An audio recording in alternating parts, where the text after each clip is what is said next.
শুভ সন্ধ্যা। Complete ডিসকাশনে আমাদের সাথে থাকার জন্য সকলকে ধন্যবাদ। আমাদের আলোচনায় আপনাদেরকে স্বাগত। আমাদের আজকের বিষয় অনুবাদ সাহিত্যে পশ্চিমী রূপরেখা। আমরা অনেকদিন ধরে যার আলোচনার জন্য অপেক্ষায় ছিলাম তিনি আজকে আলোচক রিন্ধন কুণ্ডু। তিনি ভারতের শ্রী শ্রী বিশ্ববিদ্যালয়ের ইংরেজি বিভাগের সহকারী অধ্যাপক। তিনি যাদবপুর বিশ্ববিদ্যালয়ের তুলনামূলক সাহিত্য বিভাগে ইউজিসি জুনিয়র রিসার্চ ফেলো হিসাবে পড়িয়েছেন। বর্তমানে comparative literature association of India এর কোষাধ্যক্ষ, European association of translation studies এবং international association of translation and intercultural studies তাকে দুবার সাম্মানিক দিয়েছেন অনুবাদ নিয়ে গবেষণার জন্য। গবেষণার পাশাপাশি তিনি অনুবাদও করেন। Volkswagen Steve Frank 2021-এরও grant holder তিনি। অ্যাকচুয়ালি রিন্ধন কুণ্ডু ভাইয়ের ইন্ট্রো নিয়ে আমি অনেক টেনশনে ছিলাম যে কোনটা বাদ দিয়ে কোনটা করব, কারণ ওনার একাডেমিক পার্টিসিপেশন এবং অ্যাচিভমেন্ট এত বেশি যে কোনটা বাদ দিব, ইন্ট্রো এত লম্বা হয়ে যাবে, তা আমি বুঝতে পারছিলাম না কোনটা বলবো। আমরা আপনাকে আজকে পেয়ে অনেক বেশি আনন্দিত। অবশেষে রিন্দন দা এবার কিছু বলুন। অনেক ধন্যবাদ পূর্বা, আর অনেক ধন্যবাদ সোহনকেও। ও সমানে আমার সাথে এটা বিষয়ে কথা বলে গেছে, এবং এই গোটা পরিকল্পনাটার জন্য প্রত্যেকটি স্টুডেন্টকে অসংখ্য ধন্যবাদ। মানে আমি আগের দিনও হামিদ স্যারের লেকচারটা শুনছিলাম, এবং আমি খেয়াল করেছি যে যেভাবে এই গোটা প্ল্যাটফর্মটা উঠে এসছে, এবং আমাদের এখানকারও অনেকে এটা মাঝে মধ্যে যোগদান করে লেকচার শোনার জন্য। সেটা সত্যিই অসামান্য। এবং সবথেকে যেটা আনন্দের বিষয় হচ্ছে যে খুবই কম বয়সী, মানে প্রত্যেকে এখানে আমার থেকে অনেকই ছোট, এবং তারা এই ধরনের কাজ করলে এটা কিন্তু একই সাথে আনন্দ যেমন দেয়, তেমন একটা কিন্তু চাপেও ফেলে দেয়। মানে তখন মনে হয় যে তাহলে আমরা কি করছি, মানে এটা বলতে কোনো দ্বিধা নেই যে তোমাদের মতন বয়সে আমি কলেজ ইউনিভার্সিটি যাওয়া আর বাড়ি ফেরা ছাড়া আর কিছুই করতাম না। হ্যাঁ, মানে এটা অসামান্য একটা প্রয়াস, এবং আমি সত্যিই কৃতজ্ঞ বৈঠককে এরকম একটা প্ল্যাটফর্মে আমাকে ডাকার জন্য। এবং পূর্বা যেটা বললো একটু বাড়িয়ে বলছে, সেরকম কিছুই নয়। আমার এখনো অব্দি পিএইচডিটাই শেষ হয়নি। যাই হোক, আচ্ছা, আমি যেটা সোহনের সাথেও কথা বলেছি, এবং আগের দিন হামিদ স্যারের লেকচারটা শুনতে শুনতে আমার যেটা মনে হলো, আহ মানে ওনার লেকচারটা অ্যাকচুয়ালি আমাকে ভাবতে বাধ্য করলো যে যদি এই গোটা বিষয়টাকে একটু ইনফর্মালি অ্যাড্রেস করা যায়। মানে আহ, আমি যেটা ভেবেছিলাম যে কোনো একটা বিষয়ে পেপার পড়বো জাস্ট, কিন্তু তারপরে উনি যেভাবে একটা মনোগ্রাহী আলোচনা সবার সামনে তুলে ধরেছিলেন সেদিনকে, আমি ভাবলাম যে সেটা না করে বরং এই অনুবাদ সাহিত্য নিয়ে কিছু আলোচনা, মানে বৈঠকি ঢঙে একটা বরং আলোচনা হোক। সেটা আমার মনে হলো যে অনেক বেশি আহ, উম, কাজের হবে আর কি, সব দিক থেকে আমার জন্যেও। এবং আমিও যেহেতু আমি যেটুকুনি পড়াশোনা আমার বাংলাদেশ সাহিত্য নিয়ে, তাতে আমি জানি যে অনুবাদ কিন্তু একটা ওখানে বিশাল বড় মাপের একটা ক্ষেত্র অধিকার করে আছে। তো যাই হোক, আমি আহ যেটা মোটামুটি ভেবে রেখেছি যে এই লেকচারটা হয়তো সোহনও এটা বোধহয় আলোচনা করেছে, যে এই লেকচারটা এখানেই শেষ হবে না। এটা একটা কন্টিনিউয়াস একটা প্রসেসের একটা অংশ। এবং আমি আজকে যেটা নিয়ে আলোচনা করব সেটা হচ্ছে যে এই পশ্চিমী সাহিত্য তত্ত্ব অনুবাদ সংক্রান্ত, সেটা কিভাবে এসছে, এবং মোটামুটি আহ, আমাদের কি কি আহ, জানা উচিত, এবং কি ধরনের আহ, মানে পশ্চিমী সাহিত্য তত্ত্ব বললে যেটা সমস্যা হয় কি, আমরা প্রথমে ভাবি যে ওটাই হচ্ছে মুখ্য। তা আমি ওটা দিয়ে শুরু করছি। একই সমস্যা সেই কলোনিয়াল হ্যাংওভারের মধ্যে থেকে আমার উচিত ছিল ভারতীয় সাহিত্য তত্ত্ব বা আমাদের এখানে সাউথ এশিয়ান স্টাডিজটা দিয়ে শুরু করা। কিন্তু আমি এই কারণেই ভেবে দেখলাম যে পশ্চিমী সাহিত্য তত্ত্বটা দিয়েই শুরু করি, কারণ ট্রান্সলেশন স্টাডিজ একটা মানে বিভাগ হিসাবে কিন্তু এই পশ্চিমী দেশগুলো থেকে উঠে এসছে। ভারতবর্ষ, বাংলাদেশ, চায়না, এই সমস্ত দেশে কিন্তু অনেক পরে এসছে। তো যাই হোক, আমি আরেকটা জিনিস একটু বলে রাখি, মানে আহ, এটা আগের দিনের লেকচারটা থেকে আমি এটা বুঝতে পেরেছি যে আমার ভাষার ওপর দখল খুবই খারাপ। মানে বাংলা ভাষায় সম্পূর্ণ লেকচারটা বলা তো আমার পক্ষে অসম্ভব। তো আমি যেটা ভেবেছি যে এটা না, মানে একটু বাংলা ইংরেজি মিশিয়ে যদি করি কোনো অসুবিধা আছে কিনা?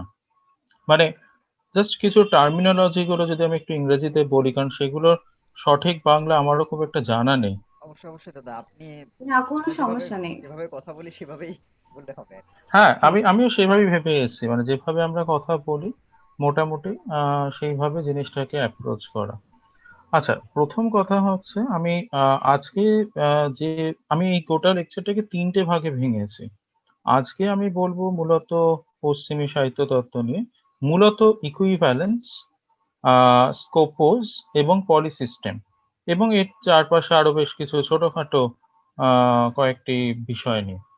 পরের দিন যদি আমি অবশ্যই মানে একটা সময় বার করতে হবে সবার ইয়ে অনুযায়ী, সেদিনকে ভেবে রেখেছি যে মানে ভারতীয় উপমহাদেশে এই অনুবাদ, রূপান্তর, তর্জমা এই ব্যাপারগুলো কি ধরনের থিওরি তৈরি করেছে বা এখানকার মানুষজন সেগুলো নিয়ে কি ধরনের আলোচনা করেছে সেইটা নিয়ে যদি একটু বলা যায়।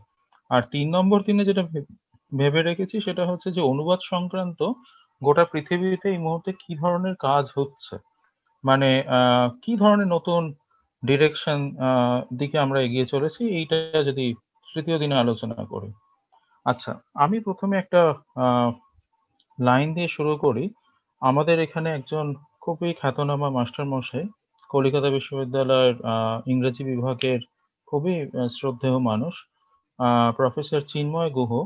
উনি ওনার একটি অনুবাদ সংক্রান্ত আহ, আহ, এসেতে উনি বলেছেন যে অনুবাদকের টেবিলে অনুবাদক একা। আমি এই লাইনটা দিয়ে আজকের আলোচনাটা শুরু করতে চাইছি।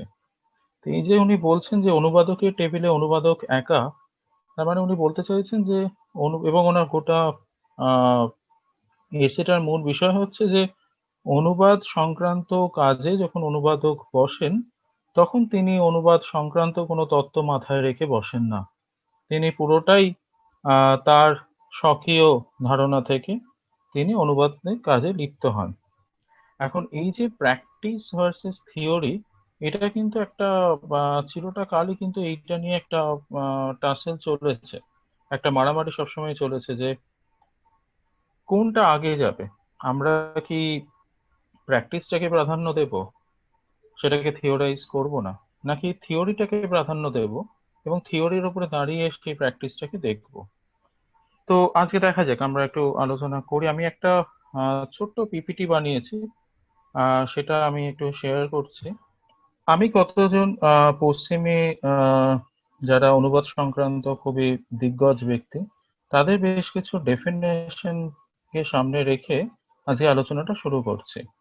দেখো, Jean Paul Vinay and Jean Darbelnet, এই দুজন ব্যক্তি তারা বলছেন ট্রান্সলেশন হচ্ছে the passage from language A to language B to express the same reality.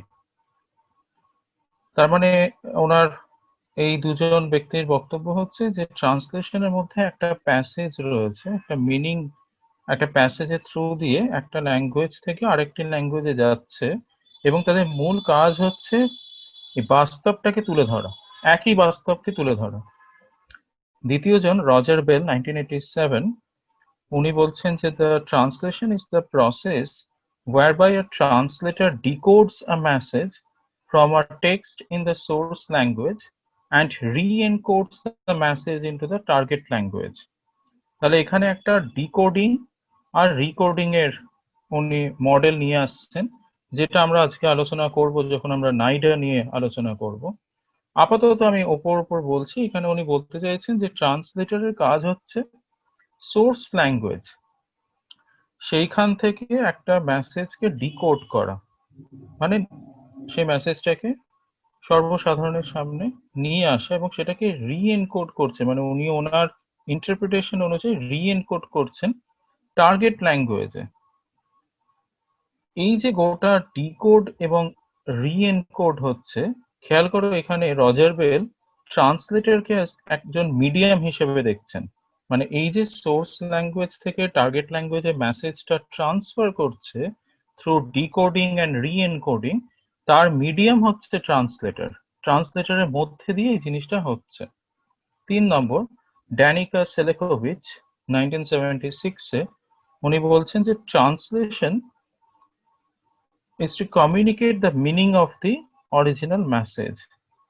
এখানে ইম্পর্টেন্ট শব্দটা আমি বলবো সবাইকে একটু খেয়াল করতে, যে ট্রান্সলেশনের একটা কমিউনিকেটিভ পারপাস রয়েছে। তার মূল কাজ হচ্ছে সংযোগ স্থাপন করা। সেইটার দিকে ড্যানিকা সেলেকোভিচ আমাদের দৃষ্টি আকর্ষণ করছেন। এরপর হচ্ছে জেসি ক্যাটফোর্ড, খুবই খ্যাতনামা একজন লিঙ্গুইস্ট, 1965।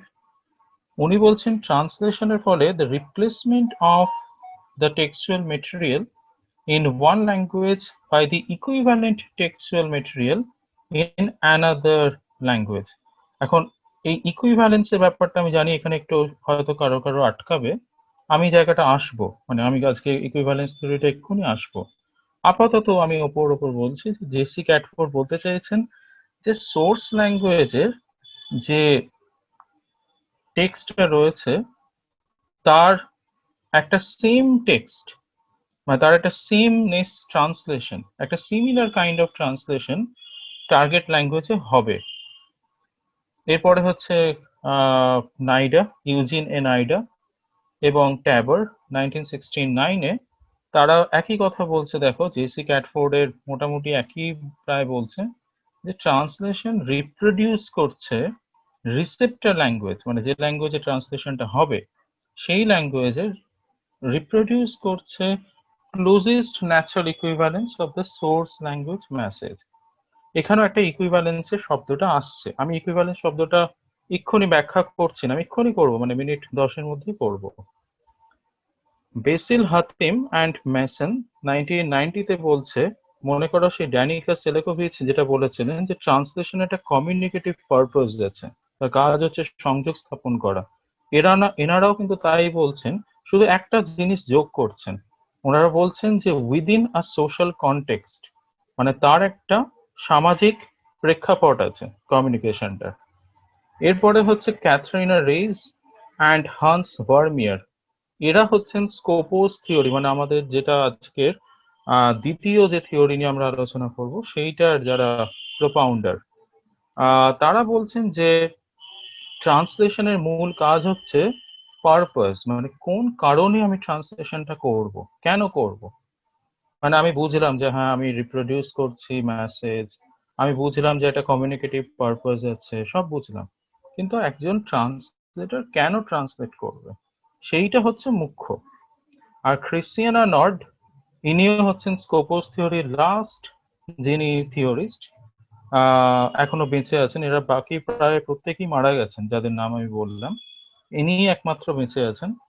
ইনি বলছেন যে ট্রান্সলেশনের একটা কমিউনিকেটিভ প্রসেস আছে, কিন্তু একই সাথে ট্রান্সলেশনের মূল বিষয় হচ্ছে তার ফাংশন, কেন করব।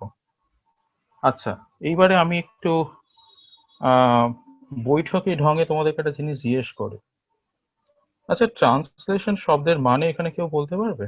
কি মানে ট্রান্সলেশন শব্দের? মানে ট্রান্সলেশন বলতে কি বোঝায়? আমি কিন্তু এখানে আরেকটা কথা বলে রাখি, ট্রান্সলেশন শব্দটা আজকে যখনই আমি আলোচনা করব, আমি সবাইকে একটা অনুরোধ করছি যে কোনোভাবেই যেন সেটাকে অনুবাদের সাথে আমরা গুলিয়ে না ফেলি। হ্যাঁ, ট্রান্সলেশন মানে যে অনুবাদ নয়, সেটা আমি পরের দিনকে আলোচনা করব, যখন আমি ভারতীয় উপমহাদেশে এই ট্রান্সলেশন শব্দটার সাথে অনুবাদের কিভাবে সংযোগ স্থাপন হলো সেই কলোনিয়াল পলিটিক্সটা যখন আমি দেখাবো। তো আজকে আমি যখন ট্রান্সলেশন বলছি তার মানে ট্রান্সলেশন, হ্যাঁ, মানে ইংরেজি সেই শব্দটা। এখানে কেউ কি বলতে পারবে যে ট্রান্সলেশন শব্দের মানে বলতে কি বোঝায়? আমি একটু হেল্প করছি। আমরা ইন জেনারেলি যখনই জিজ্ঞাসা করি কাউকে যে ট্রান্সলেশন বলতে তুমি কি বোঝো, সে তখনই বলে যে এখানে একটা কোথাও একটা টেক্সট থেকে আরেকটা টেক্সটে মেসেজ ট্রান্সফার হচ্ছে, বা কেউ কেউ বলে যে এক ভাষা থেকে আরেক ভাষায় ভাষান্তর হচ্ছে। ট্রান্সলেশনে যদি সত্যিকারের বাংলা প্রতিশব্দ আমায় আনতে হয়, সঠিক প্রতিশব্দ, তাহলে সেটা কিন্তু হবে ভাষান্তর, অনুবাদ নয়। কেন নয় আমি আবারও বলছি, ওটা আমি পরের দিনকে আলোচনায় আনবো। এটা জেনে খুব অবাক লাগবে হয়তো তোমাদের, 12th সেঞ্চুরিতে মানে 1200 শতাব্দীতে ট্রান্সলেশন শব্দটা ল্যাটিনে, এটার মানে কিন্তু যা আমরা আজ জানি সেটা ছিল না। মানে আমরা আজ কি জানি, transference of a message from one language to the other, এটা ছিল না। দ্বাদশ শতাব্দীতে ট্রান্সলেশন শব্দের অর্থ বলতে বোঝানো হতো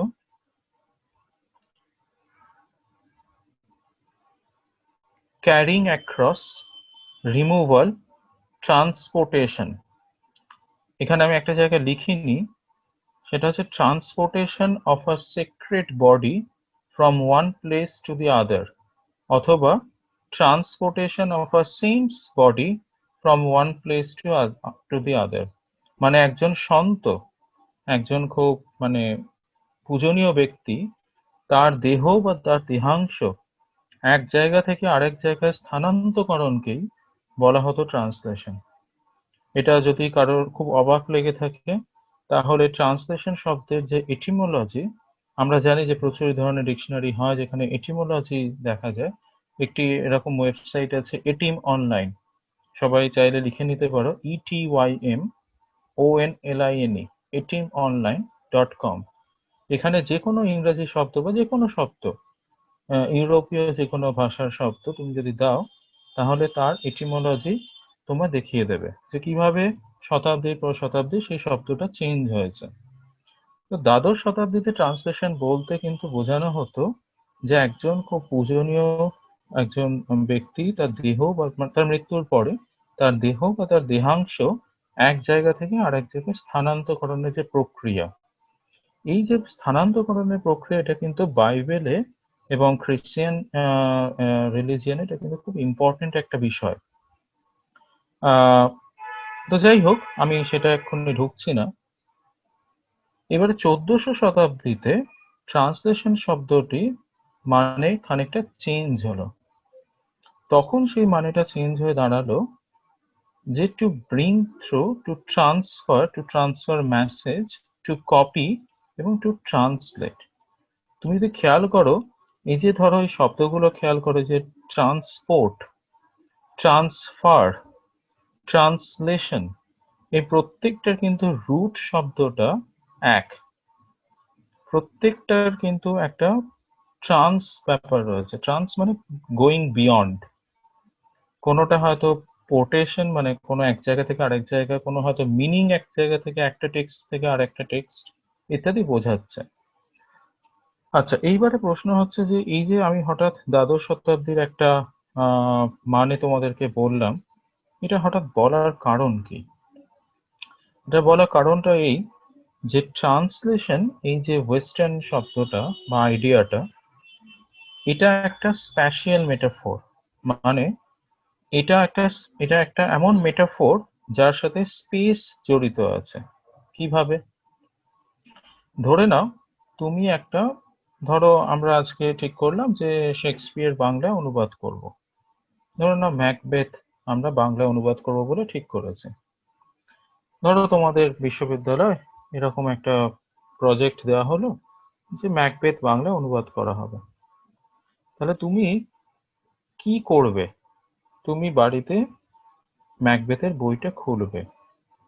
তাহলে এটা নিশ্চয়ই তোমরা বলে দিতে হবে না যে একটা বই, তার একটা ত্রিমাত্রিক, সে একটা স্পেস দখল করে আছে, 3 ডাইমেনশনাল একটা স্পেস দখল করে আছে। তুমি যেখানে ট্রান্সলেট করছো, অর্থাৎ একটি খাতায়, সেই খাতাটাও কিন্তু একটা ত্রিমাত্রিক জায়গা দখল করে আছে। তাহলে ইংরেজি থেকে বাংলা যখন আমি ট্রান্সলেট করি, তখন আমি একটা ত্রিমাত্রিক স্পেস থেকে আরেকটা ত্রিমাত্রিক স্পেসে আমি কিন্তু মানেটাকে ট্রান্সফার করছি। খেয়াল করো, এই যে একটা ত্রিমাত্রিক স্পেস থেকে, মানে বই থেকে আরেকটা খাতা, তুমি তো বইটার ওপরই ট্রান্সলেট করবে না, তুমি আরেকটা অন্য জায়গায় ট্রান্সলেট করবে। এই যে এক জায়গা থেকে আরেক জায়গায় মিনিংটা ট্রান্সফার হচ্ছে, এটাই কিন্তু দ্বাদশ শতাব্দীতেও দেখো খেয়াল করে এটাই বলছিল যে একটা দেহ বা দেহাংশ এক জায়গা থেকে from one place to the other place. তার মানে এই যে একটা ডিসপ্লেসমেন্ট এবং রিপ্লেসমেন্ট, এই আইডিয়াটা কিন্তু দ্বাদশ শতাব্দীতেও ছিল, এটা এখনো আছে। যেটা চেঞ্জ হয়েছে সেটা হচ্ছে আগে দ্বাদশ শতাব্দীতে একটা দেহ বা দেহাংশের কথা বলা হচ্ছিল, এখন মিনিং এর কথা বলা হচ্ছে। এই অবধি কি মোটামুটি বোঝা গেছে? কারোর যদি কোনো রকম জিজ্ঞাসা থাকে তাহলে আনমিউট করে বলতে পারো। তাহলে আমি আরেকবার বলছি যে একটা জায়গা থেকে আর একটা জায়গায় আমি মানেটাকে নিয়ে যাচ্ছি। এবারে তুমি বলবে যে তাহলে দ্বাদশ শতাব্দীতে ছিল দেহ বা দেহাংশ, বর্তমানে হয়েছে কোনো একটা টেক্সট। আচ্ছা, আশা করি এই মানে মোটামুটি ধরো যদি তুমি লিটারি থিওরি পড়ো তাহলে জানবে যে টেক্সটও কিন্তু একটা বডি, তারও কিন্তু একটা সত্তা আছে, তাই না? এবার যদি আমি একটা টেক্সটকে একটা বডি বা একটা সত্তা ধরি, তাহলে দেখো দ্বাদশ শতাব্দীতে যা মানে ছিল তার এক চুলও পরিবর্তন হয়নি। Transference of a body from one place to the other, a transference of a text from one place to the other. তুমি যখন শেক্সপিয়ার বাংলায় অনুবাদ করছো, আচ্ছা তোমার কি মনে হয় না যে তুমি শেক্সপিয়ারকে ইংল্যান্ড থেকে ঢাকায় নিয়ে আসছো বা কলকাতায় নিয়ে আসছো, তাই না? তাহলে আমি যদি এভাবে জিনিসটাকে দেখি, এক চুলও কিন্তু পরিবর্তন হয়নি। খুব অবাক লাগবে এটা শুনে। এই যে গোটা এটিমোলজিক্যাল আমি আন্ডারস্ট্যান্ডিংটা বললাম না ট্রান্সলেশনের, এটা আমি দাবি নিয়ে বলছি। তালাল আসাদ বলে একজন একজন খুব নামকরা স্কলার, তিনি কিন্তু ট্রান্সলেশন স্টাডিজ এর স্কলার নন, তিনি কালচারাল স্টাডিজ, সোশ্যাল সায়েন্সের স্কলার।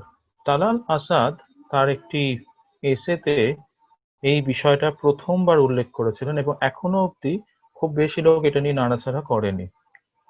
এটি একটি বই আছে, Anuradha Dingwaney and Carol Maier. Anuradha Dingwaney, DINGWANEY, and Carol Maier ওনার husband, CAROL, Carol Maier, MAIER। বইটার নাম হচ্ছে, এইটা আমার একটা সমস্যা যে আমার চট করে নাম মনে পড়ে না।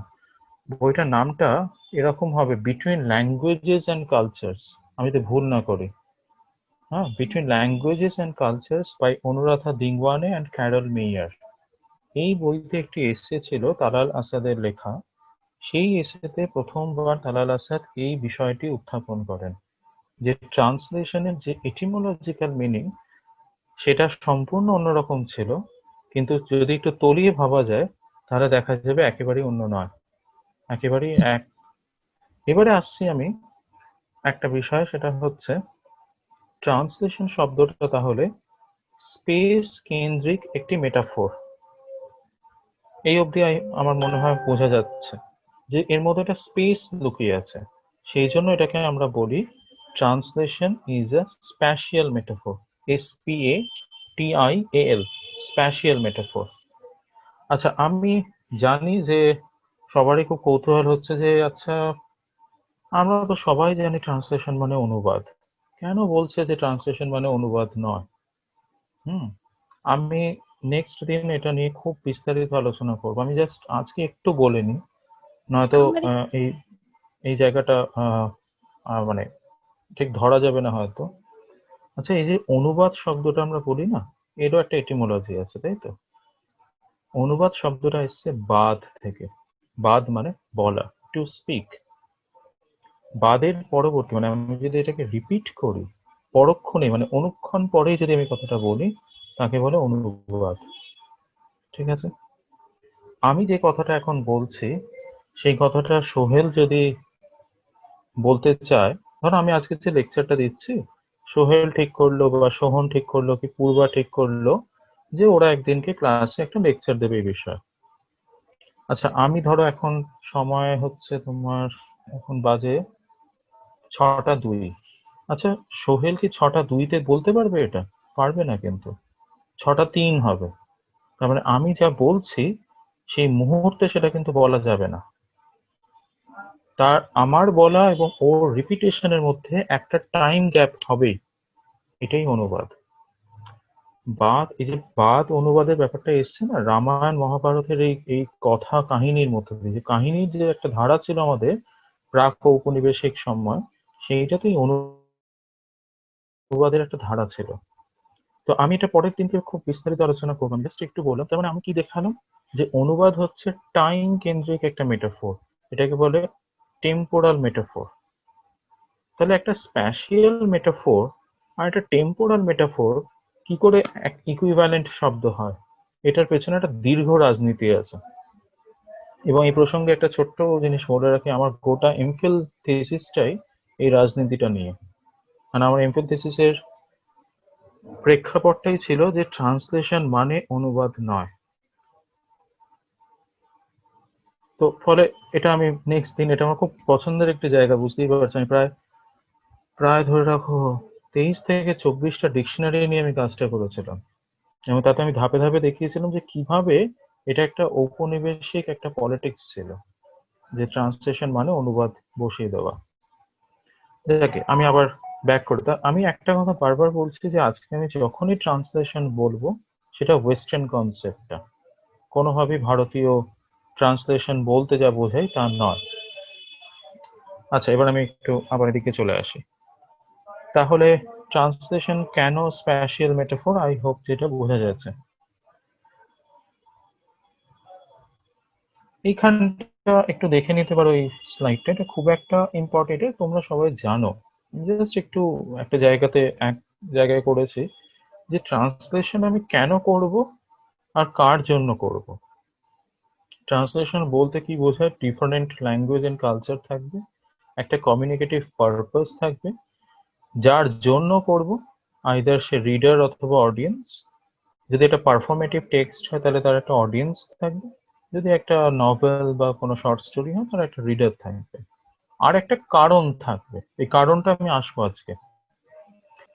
কে ট্রান্সলেট করে এবং তার সাথে কি কি শব্দ জড়িয়ে, এই শব্দগুলো তোমরা সবাই জানো, সোর্স ল্যাঙ্গুয়েজ, টার্গেট ল্যাঙ্গুয়েজ।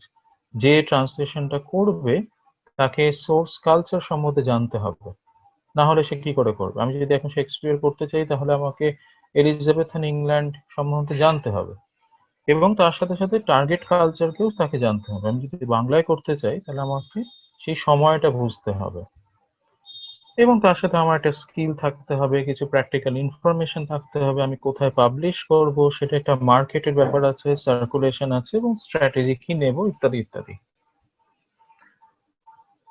আচ্ছা, এক মিনিট, আমি একটা স্লাইড মিস করেছি। আচ্ছা, এই স্লাইডটা দেখো, এখানে আমি বোঝানোর চেষ্টা করছি যে ট্রান্সলেশন, তার দুটো জিনিস মূল মূল আমাকে খেয়াল রাখতে হয় একটা ট্রান্সলেশন প্রসেসে। একটা হচ্ছে যে ধরো আমি কবিতা ট্রান্সলেট করছি, যদি সেটা সনেট হয় তাহলে তার একটা ফর্ম আছে, আমাকে তাহলে এই ফর্মটাকে বজায় রাখতে হবে। আর যদি আমি মনে করি যে না, ফর্মটা বজায় রাখা যাচ্ছে না, আমার কাছে এখানে মানেটাই মুখ্য, তাহলে আমি কোনো একটা ভাবে সেটাকে ট্রান্সলেট করে দেবো। ফর্মটাকে আমি বজায় রাখতে পারলাম না, আমি সেই রিদিমটাকে বজায় রাখতে পারলাম না, আমি সেই রাইমিং স্কিমটাকে বজায় রাখতে পারলাম না, মাত্রা, অক্ষর, বৃত্ত ইত্যাদি বজায় রাখতে পারলাম না। আবার এমনও হতে পারে যে আমি সেগুলো বজায় রাখলাম একদম, কিন্তু আমি মানেটাকে কোথাও হারিয়ে ফেললাম। তো ট্রান্সলেশন কিন্তু মিনিং এবং স্টাইল, এই দুটোর একটা ব্যালেন্সিং সিচুয়েশন হলে সেটা একটা আইডিয়াল ট্রান্সলেশন হয়। কিন্তু যথারীতি এটা হওয়া খুব ডিফিকাল্ট, করা খুব ডিফিকাল্ট। অনেক বড় বড় ট্রান্সলেটারও এটা করে উঠতে পারেন অনেক সময়। আচ্ছা, এবারে আমি একটু ইকুইভ্যালেন্স, যে শব্দটা নিয়ে আমি অনেকবার বলেছি ট্রান্সলেশনের ডেফিনেশনে, আমি সেটাতে একটু আসি। প্রথমে আগে এই স্লাইডটা বলতে একটু সরিয়ে রাখো, আমি স্লাইডটা পরে আনলে ভালো হতো। আগে আমি ইকুইভ্যালেন্স শব্দটায় আসি।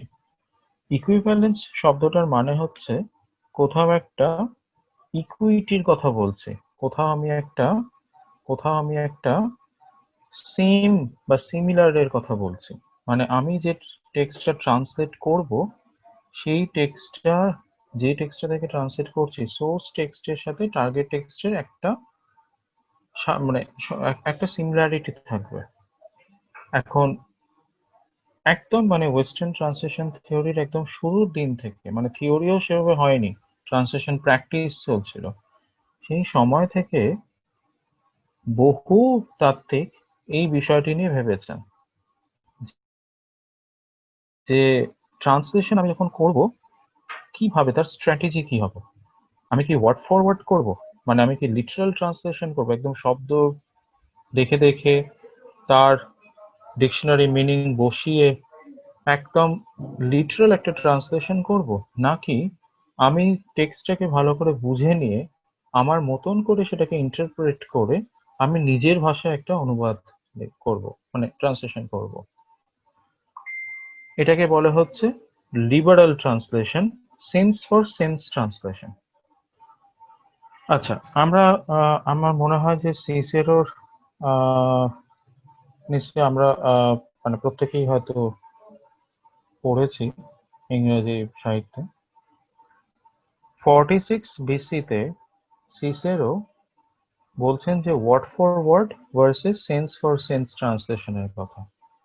উনি বলছেন যে ট্রান্সলেটর দুটো তার সামনে পথ আছে, একটা হচ্ছে ওয়ার্ড ফর ওয়ার্ড আর নয়তো সেন্স ফর সেন্স।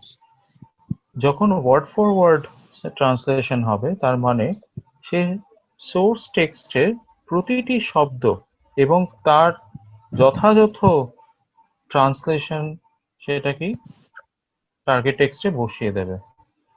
এবং সিসেরো এবং হোরেস এদের সময়তে ওয়ার্ড ফর ওয়ার্ড বলতে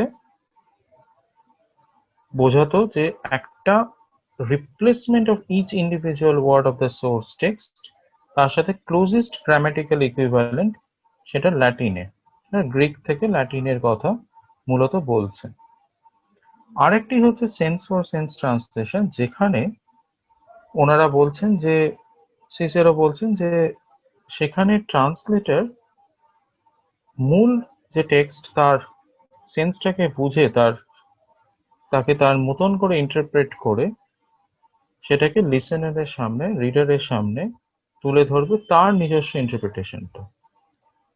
খেয়াল করো, এই যে word for word and sense for sense, এই যে দুটো ধারার কথা সিসেরো বলছেন, এই দুটো ধারার কথা কিন্তু আমরা আজও ভাবি।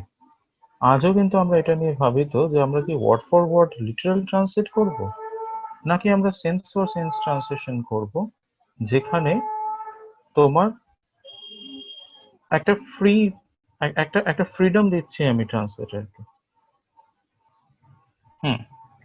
আচ্ছা, সিসেরোর পরবর্তীকালে হোরেস আর একজন বিখ্যাত ট্রান্সলেটর এবং বড় স্কলার, তিনি একটা কথা বলছেন, এই লাইনটা একটু যদি তোমরা দেখতে পাও, দেখো, thing that is familiar can be made your own property so long as you do not waste your time on a hackneyed treatment, nor should you try to render your original word for word like a slavish translator, or in imitating another writer plunge yourself into difficulties from which shame or the rules you have laid down for yourself prevent you from extricating yourself. তার মানে Horace বলছেন যে উনিও সিসেরোর মতেই এগোচ্ছেন যে দুরকম ট্রান্সলেশনের process আছে, একটা ওয়ার্ড ফর ওয়ার্ড, একটা সেন্স ফর সেন্স। কিন্তু শব্দটা খেয়াল করো, ওয়ার্ড ফর ওয়ার্ড ট্রান্সলেটরদের উনি বলছেন স্লেভিশ ট্রান্সলেটর, যারা অপরের দাস। তার মানে তাদের নিজস্ব কোনো ব্যক্তি সত্তা নেই, অতএব তারা কপি করছে, ইমিটেট করছে। তিনিও কিন্তু সিসেরোর মতন, আমি সিসেরোর ক্ষেত্রে এটা বলিনি, সিসেরো এবং হোরেস দুজনেই এনারা বলছেন যে একজন translator say sense for sense translation করবে, কারণ যে ওয়ার্ড ফর ওয়ার্ড করছে সে তার নিজস্ব সত্তাটাকে তুলে ধরছে না। যখন কেউ ওয়ার্ড ফর ওয়ার্ড ট্রান্সলেশন করে তখন তার সত্তা প্রকাশ পায় না। তাহলে ট্রান্সলেটরের সত্তাই যদি প্রকাশিত না হলো তাহলে সেই ট্রান্সলেটর নয়। দুজনেই সেন্স ফর সেন্স ট্রান্সলেশনটাকে এগিয়ে রাখছেন। আচ্ছা, এবারে আমি একটু পেছনে যাই। তুমি যদি দেখো, ওয়েস্টার্ন ফিলোসফি একদম শুরুর দিন থেকে দুটো পোলে বিশ্বাস করে, হয় এটা নয় আর একটা, আইদার অর। এখানে দেখো, একটা পোল হচ্ছে either a translator will take word for word strategy, word for word translation strategy, or else he will take the sense for sense strategy. এই দুটোর মধ্যে তাকে একটা চয়েস করতে হবে, কোনটা সে নেবে।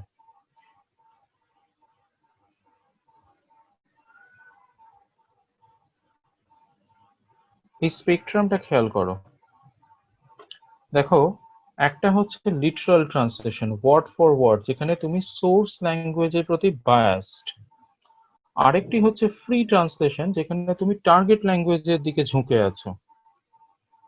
তুমি যদি সোর্স ল্যাঙ্গুয়েজের দিকে ঝুঁকে থাকো তাহলে সেই ট্রান্সলেশনকে বলা হবে ফেথফুল ট্রান্সলেশন। আর যদি তুমি টার্গেট ল্যাঙ্গুয়েজের দিকে ঝুঁকে থাকো, যদি তুমি সোর্স ল্যাঙ্গুয়েজের ওয়ার্ড ফর ওয়ার্ড না রেখে টার্গেট ল্যাঙ্গুয়েজ অনুযায়ী ট্রান্সলেশনটাকে করো, তাহলে সেটাকে বলা হবে ফ্রি ট্রান্সলেশন। দেখো, মাঝখানে যে জায়গাটা সেটা হচ্ছে ব্যালেন্সড, কিন্তু দেখো কোনো পয়েন্ট করিনি আমি। কারণ হচ্ছে এই জায়গাটা, ব্যালেন্সড জায়গাটায় পৌঁছানো সম্ভব না। হয় তুমি এদিকে ঝুঁকে থাকবে, হয়তো তুমি আরেক দিকে ঝুঁকে থাকবে। এই যে গোটা ইকুইভ্যালেন্সের প্রবলেমটা, বিশ্বাস করবে না যে সিসেরোর সময়টা আমি তোমায় দেখালাম 48 BC, লাস্ট বইটা যবে লেখা হয়েছে এখনো অব্দি, লাস্ট বইটা যবে লেখা হয়েছে এই ইকুইভ্যালেন্সের ওপরে, সেটা হলো 2010 সালে। এবং এমন নয় যে 2010 সালেই এই বই মানে ইকুইভ্যালেন্স নিয়ে শেষ লেখা হয়েছে। আমার পড়া শেষ বই 2010, কিন্তু তারপরেও বহু লোক লিখেছেন। 48 BC থেকে 2010 অব্দি এখনো অব্দি মানুষ, মানে ওয়েস্টার্ন স্কলাররা এটা ভেবে উঠতে পারেনি যে কোন দিকটা নেব, কোন দিকটায় যাব। এবার আমি চটপট এগোই। জন ড্রাইডেন এর কথা তোমরা সবাই পড়েছো। ইনি প্রথম ব্যক্তি গোটা ওয়েস্টার্ন ট্রান্সলেশনের হিস্ট্রিতে যিনি বাইপোলার অ্যাক্টিভিটি অফ ট্রান্সলেশন থেকে বেরিয়ে আসেন। ইনি প্রথম ব্যক্তি যিনি ট্রান্সলেশনের স্ট্র্যাটেজিকে 2 নয় 3টে ভাগে ভাগেন। তিনি বলেন যে না, এই বাইপোলার থেকে বেরোতে হবে, আইদার অর থেকে বেরোতে হবে। 3টে স্ট্র্যাটেজির কথা উনি বলেন। স্ট্র্যাটেজিগুলো খেয়াল করো। একটা হচ্ছে metaphrase, turning an author word by word and line by line from one language to the other, মানে word for word translation, literal translation যেটাকে সিসেরো বলেছেন বা হোরেস বলেছেন। Paraphrase, translation with latitude, the Ciceronian sense for sense view of translation. তাহলে paraphrase বলতে যেটা John Dryden বলছেন সেটা আর কিছুই নয়, সিসেরো বা হোরেসের সেন্স ফর সেন্স ট্রান্সলেশন। এর পরেরটা দেখো, ইমিটেশন। এই জায়গাটা তো আমরা সবাই হোঁচট খাবো, কারণ আজ ইমিটেশন বলতে যা মানে বোঝায়, জন ড্রাইডেনের সময় তার মানে তা ছিল না। ড্রাইডেন বলছেন ইমিটেশন হচ্ছে where the translator can abandon the text of the original as he sees fit. কিসের কথা বলছেন বলতো? অ্যাডাপ্টেশনের কথা, পারফেক্ট অ্যাডাপ্টেশনের কথা বলছেন। ইমিটেশন বলতে আমরা এখন যেটা বুঝি সেটা কোনোভাবেই অ্যাডাপ্টেশন নয়, কিন্তু জন ড্রাইডেনের সময় ইমিটেশন শব্দের মানে আলাদা ছিল। এটি আমি তোমাদেরকে আগেও বলছিলাম যে মানে, শব্দের মানে কিন্তু পরিবর্তিত হয়। আজ তুমি যা দেখছো আগে তা সম্পূর্ণ অন্যরকম ছিল। এনিওয়ে, এই যে মেটাফ্রেজ, প্যারাফ্রেজ এবং ইমিটেশন, এই তিনটের কথা ড্রাইডেন বলেছেন। ড্রাইডেন নিজে যেটাকে গুরুত্ব দিয়েছেন সেটা হলো প্যারাফ্রেজ। উনি ওনার এই যে দেখো এসেটার নামও আমি দিয়ে রেখেছি, যেটা আমি না ভুলে যাই। ওভিডের এপিস্টেল যখন উনি অনুবাদ করছেন তখন তার একটা প্রিফেস উনি লেখেন 1680-তে। সেই প্রিফেসে উনি তার নিজস্ব ট্রান্সলেশনের স্ট্র্যাটেজিগুলো নিয়ে আলোচনা করার সময় তিনি তিনটে শব্দের কথা, তিনটে স্ট্র্যাটেজির কথা উনি উল্লেখ করেন এবং উনি বলেন যে আমি নিজেও প্যারাফ্রেজটাকেই পছন্দ করি এবং আমি নিজে এই ক্ষেত্রে প্যারাফ্রেজকেই ফলো করেছি। শ্লায়ারমাখার, ইনি আবার খেয়াল করো সেই বাইপোলার অ্যাক্টিভিটিতে ফিরে যাচ্ছেন। এইখানটা ইনি একজন জার্মান স্কলার, নামটা দেখেই হয়তো বোঝা যাচ্ছে, ফ্রেডরিক শ্লায়ারমাখার। এইটা প্রসঙ্গে একটা ছোট্ট জিনিস বলে রাখি, আমাকে যিনি পড়িয়েছিলেন এই শ্লায়ারমাখার যাদবপুরে, উনি একটা জিনিস বলেছিলেন, এই বানানটা খেয়াল করো।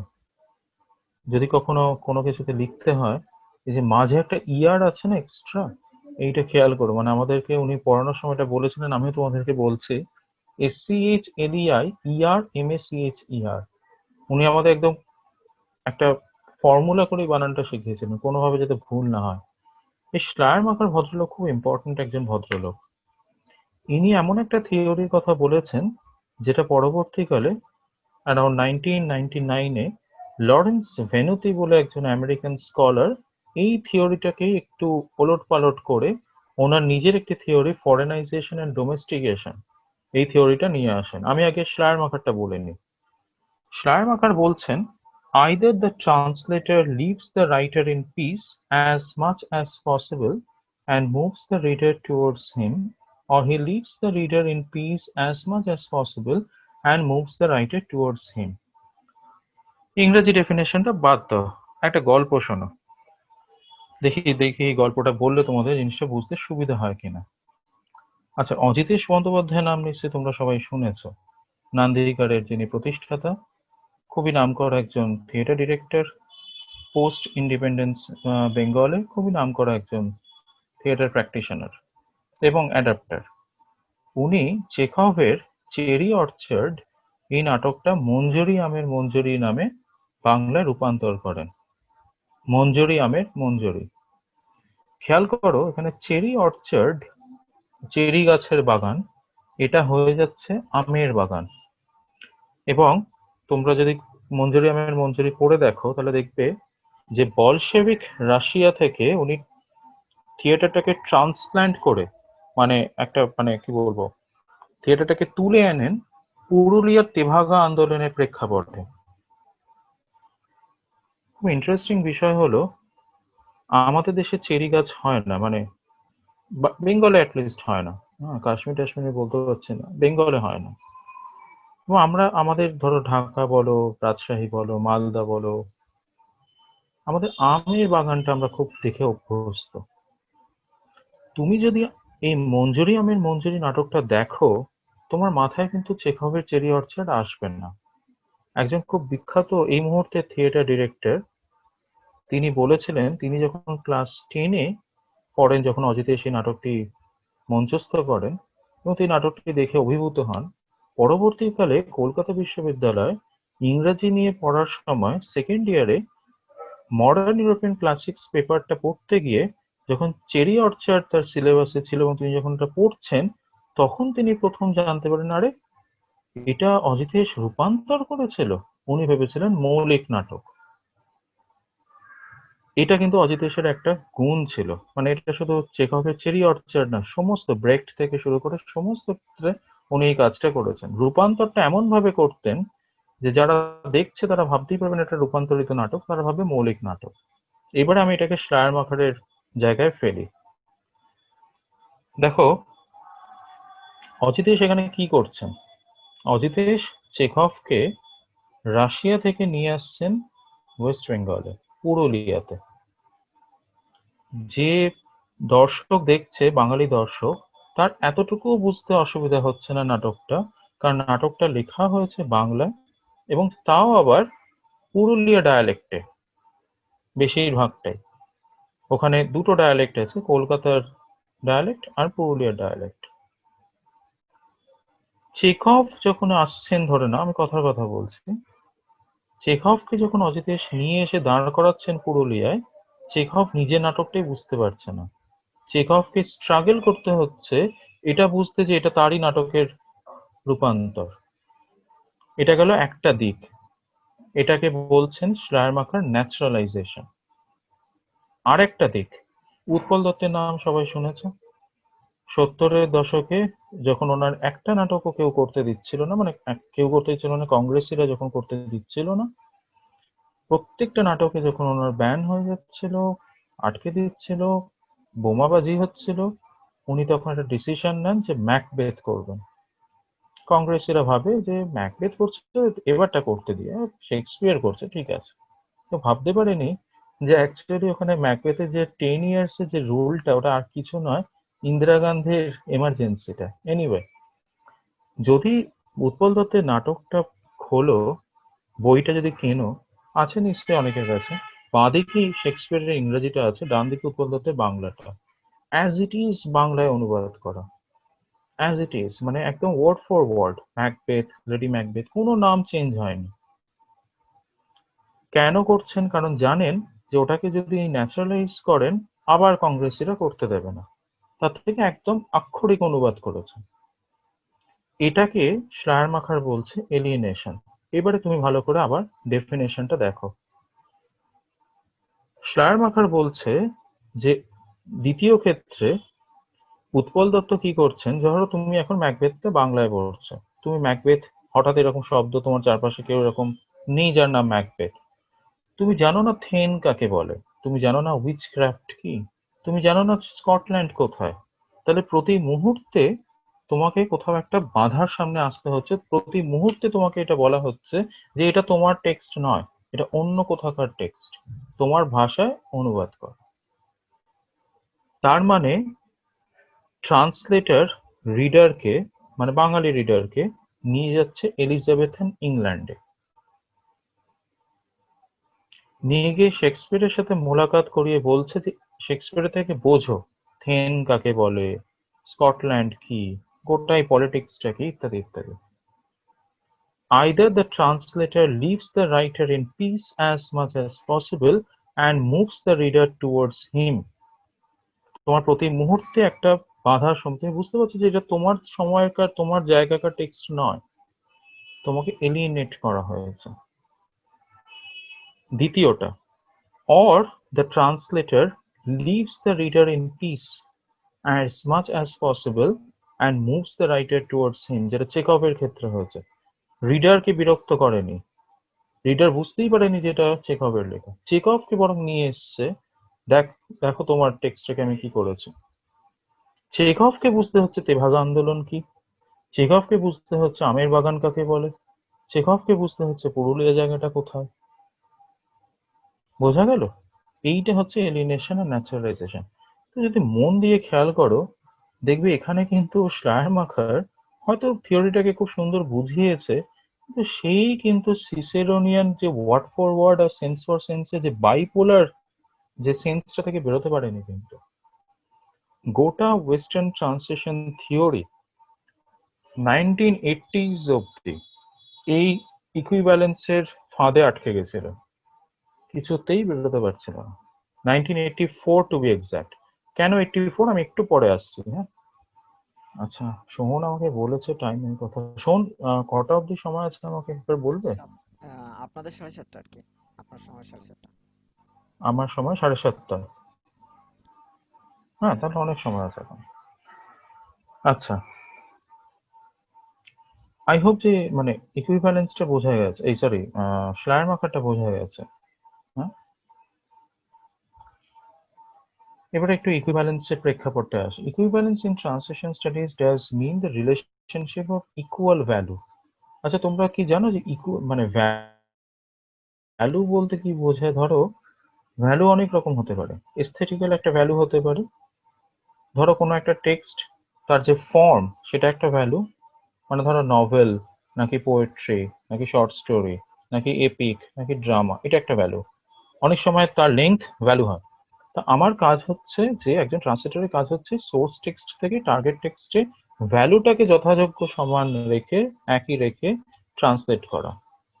ইকুইভ্যালেন্স থিওরিতে একটা সমস্যা অনেক সময় হয়, যে ইকুইভ্যালেন্স থিওরিতে অনেক সময় লোকজন এই ইকুয়াল ভ্যালু সেমনেস করতে করতে ভাবে যে এটাকে অ্যাকচুয়ালি ডিটো কপি কথা বলা হচ্ছে, তা নয় কিন্তু। এখানে বলা হচ্ছে যে ভ্যালুগুলোকে এক রেখে যতটা সম্ভব ট্রান্সলেশন প্রসেসটাকে করা যায় কিনা। আচ্ছা, ছবিটা নিশ্চয়ই সবাই দেখতে পাচ্ছ, নিচে ফ্রেঞ্চ শব্দটা হয়তো একটু অসুবিধা হতে পারে, এটা মানে হচ্ছে, আচ্ছা ফ্রেঞ্চ শব্দটা ইংরেজিটা আমি পরে বলছি। এটা প্রথমত কি, এটা একটা পাইপ, নিচে ফ্রেঞ্চে লেখা আছে this is not a pipe. এটা হচ্ছে ট্রান্সলেশন এবং রিপ্রেজেন্টেশনের খুব বিখ্যাত একটা উদাহরণ। এটা কিন্তু পাইপ না, এটা পাইপের ছবি। এই জায়গাটায় ইকুইভ্যালেন্সটাকে বুঝতে হবে। আমি যখন অনুবাদ মানে ট্রান্সলেশনটাকে পড়ছি, ধরো সে উৎপল দত্তের ম্যাকবেথ, আমায় বুঝতে হবে এটা শেক্সপিয়ারের ম্যাকবেথ নয়। ধরে নাও তোমরা সবাই অ্যারিস্টটলের পোয়েটিক্স পড়েছো, কিন্তু এটা কখনো ভেবে দেখেছো যে যেটা পড়ছো সেটা কিন্তু অ্যারিস্টটলের পোয়েটিক্স নয়, ওটা পোয়েটিক্স ইংরেজি ট্রান্সলেশন। তুমি কাফকা পড়ছো, তুমি কামু পড়ছো, তুমি বদলেয়ার পড়ছো, প্রত্যেকটা কিন্তু এই এই এই জিনিসটা, this is not a pipe. Representation. কাফকার যাবতীয় লেখাপত্র ওনার গার্লফ্রেন্ড মিলেনা বোধহয় নামটা, তিনি ট্রান্সলেট করেছিলেন। যখন আমরা কাফকা পড়ি, খুব দুর্ভাগ্যজনকভাবে আমরা কেউ কিন্তু তার কথা মাথায় আনি না, কিন্তু ট্রান্সলেটর খুব বড় একটা ইম্পর্টেন্ট রোল প্লে করে। তার ইন্টারপ্রিটেশনটা খুব, ধরো একটা কথা বলছি, কামো লেত্রাঞ্জের, তার দুটো ট্রান্সলেশন আছে, দুটো মানে দুয়ের বেশি আছে। কিছু ট্রান্সলেশনে লেখা রয়েছে দ্য আউটসাইডার, আর কিছুতে লেখা আছে দ্য স্ট্রেঞ্জার। কেন হচ্ছে এই চেঞ্জটা? আউটসাইডার আর স্ট্রেঞ্জার কিন্তু এক নয়। অথবা ধরে নাও স্যামুয়েল বেকেট নিজেই নিজের লেখা অনুবাদ করেছিলেন। ফ্রেঞ্চ টেক্সটের নাম ছিল আনাতা দ্য গোদো।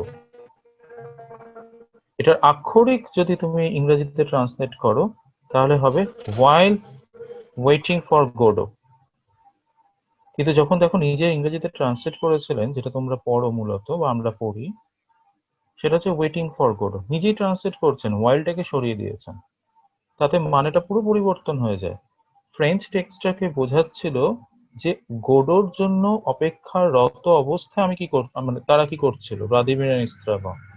আর ইংরেজি টেক্সটের মানে হয়ে যাচ্ছে গোডোর ওপরে ফোকাসটা পড়ে যাচ্ছে বেশি, ওয়েটিং ফর গোডো। গোডো ওখানে মুখ্য হয়ে যাচ্ছে। ফ্রেঞ্চ টেক্সটটা কিন্তু তা ছিল না। ইংরেজি টেক্সটটা স্যামুয়েল বেকেট ইচ্ছে করে এই কাজটা করেছিলেন, এবং আরো অনেক ট্রান্সলেশনে অনেক কাজ করেছিলেন যেগুলো টেক্সটটাকে আরো জটিল করে দেয়। যাকগে, এখানে বেশ কিছু মানে থিওরিটিশিয়ানের কথা বলা আছে। ইকুইভ্যালেন্স থিওরি যখন আমি ক্লাসে পড়াই, মূলত সবটাই পড়াই, কিন্তু আমি ঠিক করেছি যে এখানে আমি সেটা করব না। কেন করব না? কারণ এখানে আমার মূল উদ্দেশ্য হচ্ছে তোমাদের সামনে গোটা ওয়েস্টার্ন ট্রান্সলেশন থিওরিটাকে তুলে ধরা, শুধু ইকুইভ্যালেন্স নয়। তাই আমি এখানে ঠিক করেছি ইয়াকবসন, নাইডা এবং লাস্ট যিনি লিখছেন অ্যান্থনি পিম 2010, এই তিনজনকে নিয়ে আসবো।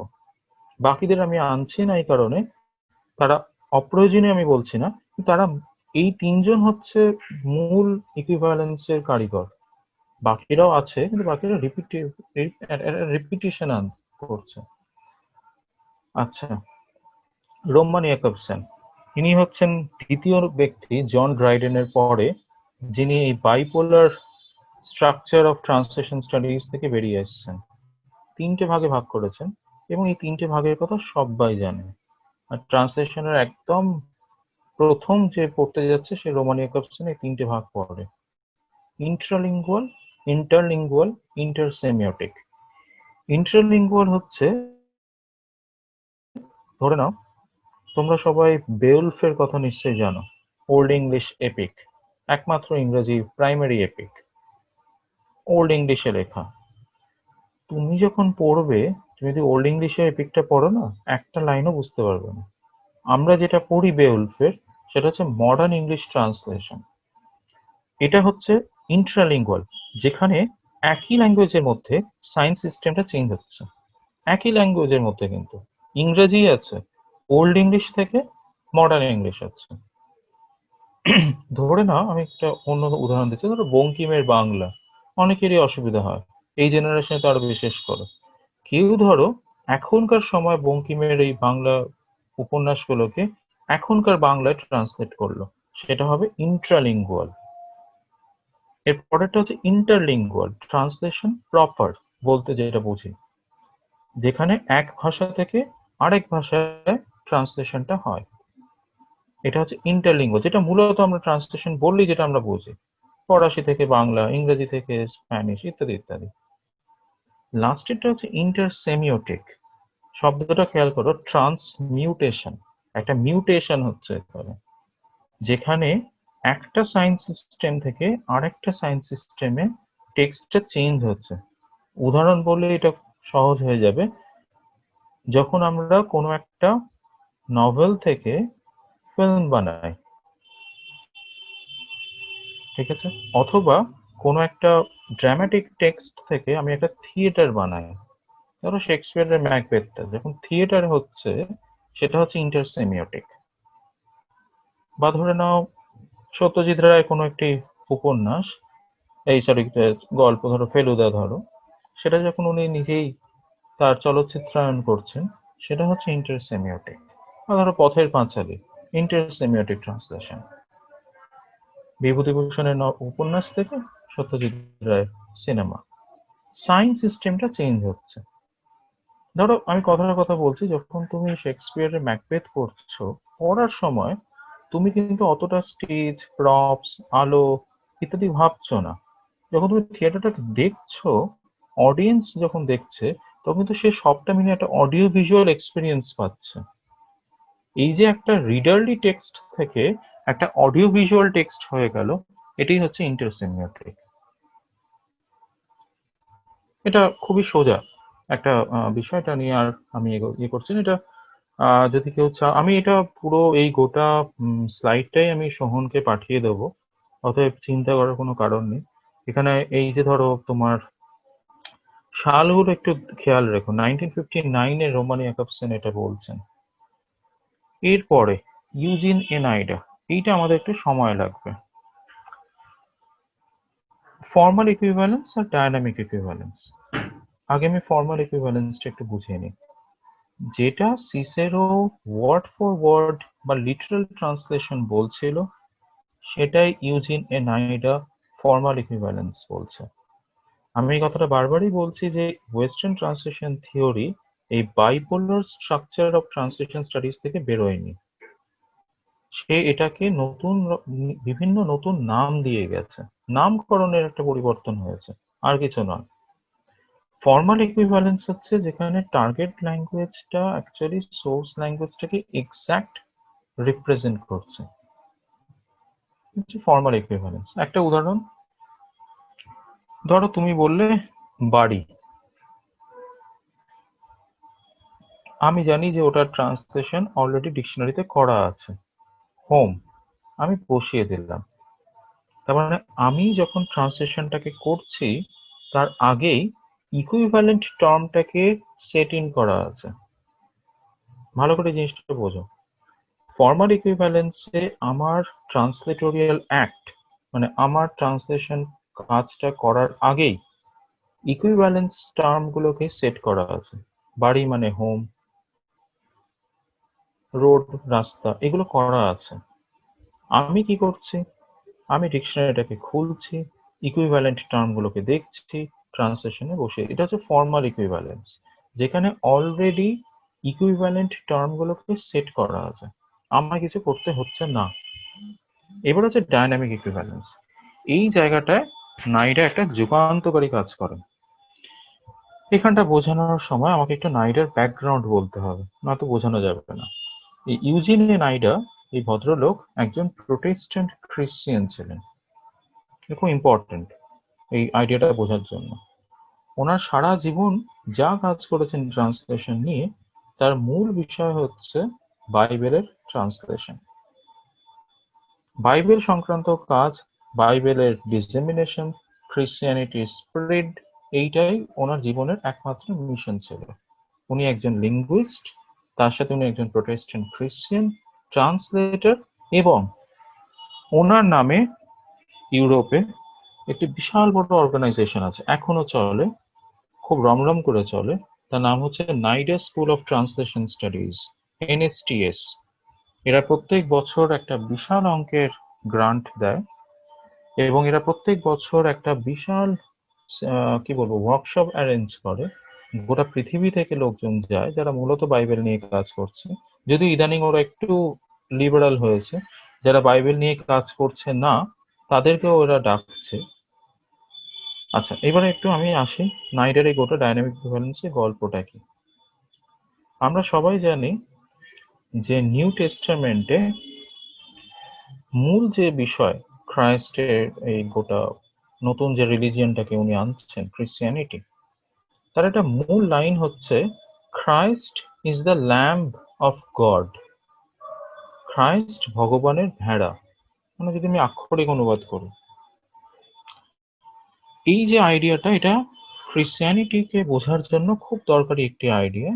কারণ এর মাধ্যমে ক্রিশ্চিয়ানিটি বা খ্রাইস্টের যে ইমেজ, সেটা যে একটা মিকনেস, একটা যে মিক একজন মানুষ, সেটা বোঝানো হচ্ছে।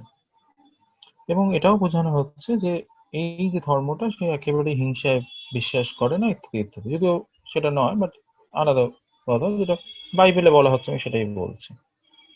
এই যে দেখো, Christ is the lamb of god, আমি বাংলায় বলে দিলাম যীশু খ্রিস্ট ভগবানের ভেড়া। এই যে দেখো ল্যাম্ব শব্দটা LAMB, আমি সঙ্গে সঙ্গে বাংলায় করে দিয়েছি ভেড়া। কেন করেছি বলতো? কারণ এই যে ক্রিয়েচারটা, এটা আমার এক্সপিরিয়েন্সিয়াল ওয়ার্ল্ডে বিলং করে। মানে আমি যে ভাষার মানুষ, সেই ভাষার জনগোষ্ঠীর যে মানে তোমার আমি এই ভাষাটার যে স্পেসটা, সেখানে এই জন্তুটা আছে। যেহেতু এই জিনিসটা আছে, জন্তুটা আছে, ফলে তার জন্য একটা নামও দেওয়া হয়েছে, তার জন্য একটা ওয়ার্ডও এই ল্যাঙ্গুয়েজে এক্সিস্ট করে। ফলে আমার ক্ষেত্রে এটাকে ট্রান্সলেট করতে কোনোভাবেই সমস্যা হলো না। আমি ফর্মাল ইকুইভ্যালেন্সের মাধ্যমে, যেহেতু ল্যাম্প ইকুয়াল টু ভেড়া অলরেডি ডিকশনারিতে লেখা আছে, আমি শুধু বসিয়ে দিলাম। কিন্তু এবার আমি এই যে উদাহরণটা দিচ্ছি, এখানে আমার কোনো কৃতিত্ব নেই, এটা নাইডার নিজের দেওয়া উদাহরণ। নাইডা বলছেন যে ধরে নাও তুমি বাইবেল ট্রান্সলেট করছো আইসল্যান্ডে। এখন এটা আর বলে দিতে হবে না যে আইসল্যান্ডে যে ঠান্ডা, সেটাতে ভেড়া থাকতে পারে না, আমরা জানি নেইও। তাহলে যদি এই জন্তুটা ওখানে না থাকে, তাহলে তার জন্য কোনো শব্দও নেই। তাহলে আইসল্যান্ডিক ভাষায় যখন আমি এটাকে অনুবাদ করব, তখন আমাকে দুটো কাজ হতে পারে। আমি এটাকে ল্যাম্ব অ্যাজ ইট ইজ রেখে নিচে একটা ফুটনোট দিয়ে ল্যাম্বের ছবি এঁকে হোক বা তার একটা ডেসক্রিপশন দিয়ে হোক আমি বোঝালাম। নাইডা বলছে এতে সমস্যা হচ্ছে আমার কাজটা কি, ক্রিশ্চিয়ানিটির মেসেজটাকে পৌঁছানো। এবং এই লাইনটা খুব গুরুত্বপূর্ণ লাইন ক্রিশ্চিয়ানিটিকে বোঝার জন্য। এটাই যদি আমি আত্মস্থ না করতে পারি, তাহলে আমি ক্রিশ্চিয়ানিটি বুঝবো না। ফলে এটা যদি আমি ফুটনোটের মাধ্যমে লিখে দিই, যেটার সাথে ওরা নিজেদেরকে অ্যাসোসিয়েট করতে পারছে না, ওরা এই ধর্মটাকে গ্রহণ করবে না, আটকে যাবে। তাহলে আমাকে কি করতে হবে? তখন আমাকে একটা নতুন রাস্তা নিতে হবে, যার নাম উনি দিয়েছেন ডায়নামিক ইকুইভ্যালেন্স। ডায়নামিক ইকুইভ্যালেন্সে উনি বলছেন translation principal according to which a translator seeks to translate the meaning of the original in such a way that the target language wording will trigger the same effect or impact on the target language audience as the original wording did upon the source text audience. মানে কি? Christ is the Lamb of God, এই লাইনটা বলাতে ইংরেজি ভাষাভাষী লোকেদের ওপরে যে এফেক্টটা পড়েছিল, যে মানেটা তারা গ্রহণ করেছিল এই লাইনটার মাধ্যমে, সেই একই এফেক্ট আমাকে রাখতে হবে আইসল্যান্ডিক ভাষায় যখন আমি এটাকে অনুবাদ করব। কি করে এটা করা সম্ভব? নাইডা বলছেন আমাদেরকে একটা প্রসেস নিতে হবে। আমি একটু এগোচ্ছি, এই মডেলটা খেয়াল করো। নাইডা বলছেন, আমার আশা করি তোমার মনে আছে যে ডিকোডিং এন্ড রিকোডিং এর কথা আমি একদম শুরুতে বলেছিলাম, যেটা আমি ফিরে আসবো। নাইডা বলছেন Christ is the lamb of god, এই লাইনটাকে আগে ডিকোড করো, অ্যানালাইজ করো। কি বলতে চাইছে? বলতে চাইছে এই যে ক্রাইস্ট একজন মিক একটি মানুষ, এবং সেই কারণে একটি মিক অ্যানিম্যালের সাথে এনাকে তুলনা করা হচ্ছে। ল্যাম্ব একটি মিক অ্যানিম্যাল, এটা হলো আমার অ্যানালিসিস। ডিকোড করলাম আমি। এবার আমি এই যে অ্যানালিসিসটাকে ট্রান্সফার করছি টার্গেট ল্যাঙ্গুয়েজ আইসল্যান্ডিক ল্যাঙ্গুয়েজে করে, আমি এটাকে রিস্ট্রাকচার করছি। কিভাবে? আমি পেয়ে গেছি কিন্তু এক্সট্রাক্টটা মিক অ্যানিম্যাল। এইবারে আমি এটাকে যখন রিস্ট্রাকচার করব, আমায় দেখতে হবে আইসল্যান্ডিক এক্সপিরিয়েন্সে একটি মিক অ্যানিম্যাল বলতে কোন অ্যানিম্যালটাকে ওরা বোঝায়। আমি পেলাম সিল ফিশ, শিল মাছ। এটা আমি একদম নাইডাকে ডিটো কোড করছি। তুমি যদি নাইডার এই এসেটা পড়ো, নাইডা একদম এইটাই বলছেন। শিল ফিশ, তাহলে উনি বলছেন আইসল্যান্ডিক ল্যাঙ্গুয়েজে এটা হবে Christ is the seal fish of God, বা Christ is the seal of God. ফিশটা বলবে না, Christ is the seal of God. Restructure হলো, রিকোড হলো। খেয়াল করো, উনি প্রোটেস্ট্যান্ট খ্রিস্টান, ক্যাথলিক নয়। ক্যাথলিক হলে ও একটা শব্দও চেঞ্জ করতে দিত না, ও তো বোঝা যাচ্ছে না ওটাই রাখতে হবে। প্রোটেস্ট্যান্ট ক্রিশ্চিয়ানিটির মূল বিষয় হচ্ছে তাকে মেসেজটাকে ট্রান্সফার করতে হবে, ভাষাটাকে নয়।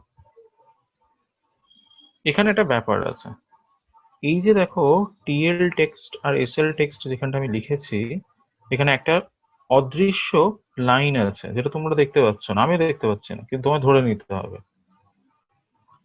নাইডা একটা কনসেপ্ট আনেন যার নাম হচ্ছে ব্যাক ট্রান্সলেশন। কেন আনেন? ধরে নাও সোহন ঠিক করলো যে ওর কাছে টাইগার হচ্ছে মিক অ্যানিম্যাল, হতেই পারে ওর কাছে বাঘ একটি অত্যন্ত মিক একটি অ্যানিম্যাল।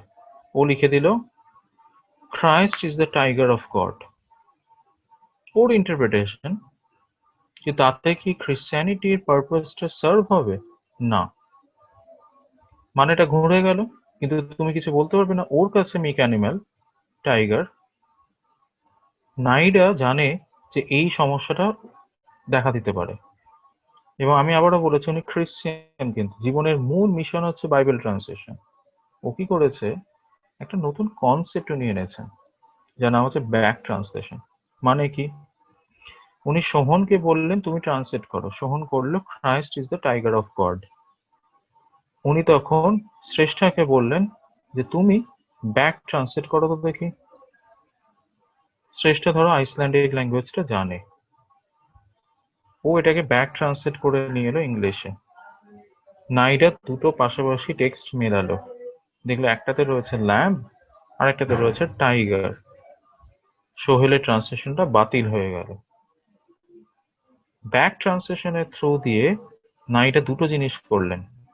এক নম্বর, মানেটার যাতে কোনো রকম ভাবে উল্লঙ্ঘন না হয় সেটাকে এনশিওর করলো। আরেকটা হচ্ছে সোহন অ্যাজ এ ট্রান্সলেটর তার কোনো ফ্রিডম রইল না। দেখে মনে হচ্ছে এটা খুব ফ্রি একটা ডাইনামিক ব্যাপার, তা কিন্তু আদতে নয়।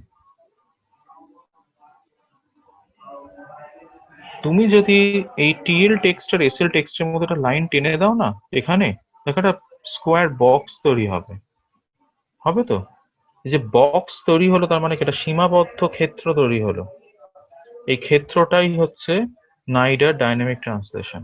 তোমায় দেখাচ্ছে না, কিন্তু এখানে দেখো আমি যেটা এঁকেছি এটা নাইডাও এঁকেছে, আমি ওখান থেকেই কপি করেছি, দেখলেই বুঝতে পারবে যেটা নাইডারই করা, নিচে লেখাও আছে। নাইডা তোমাকে দেখাচ্ছে যে এই জিনিসটার একটা 3টে দেওয়াল আছে, 4 নম্বর দেওয়ালটা ফাঁকা, যেন মনে হচ্ছে যে তোমার সামনে একটা খোলা জায়গা আছে। নেই, ব্যাক ট্রান্সলেশনে অদৃশ্য লাইনটা টানা আছে, তুমি আসলে একটা বক্সড স্পেসের মধ্যে আছো, তোমার কোনো ফ্রিডম নেই। আমি শিওর যে এখানটা বুঝতে অসুবিধা হওয়ার কথা না।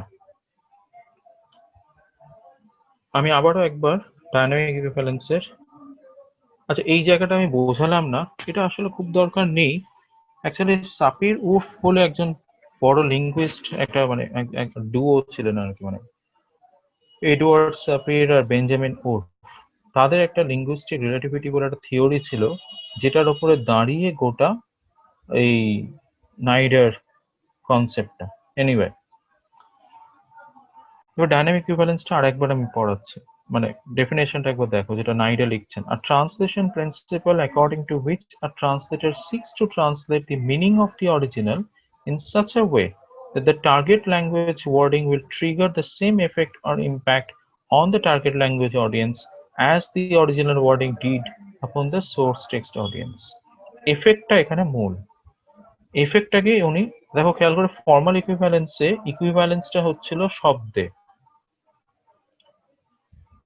রাস্তা রোড।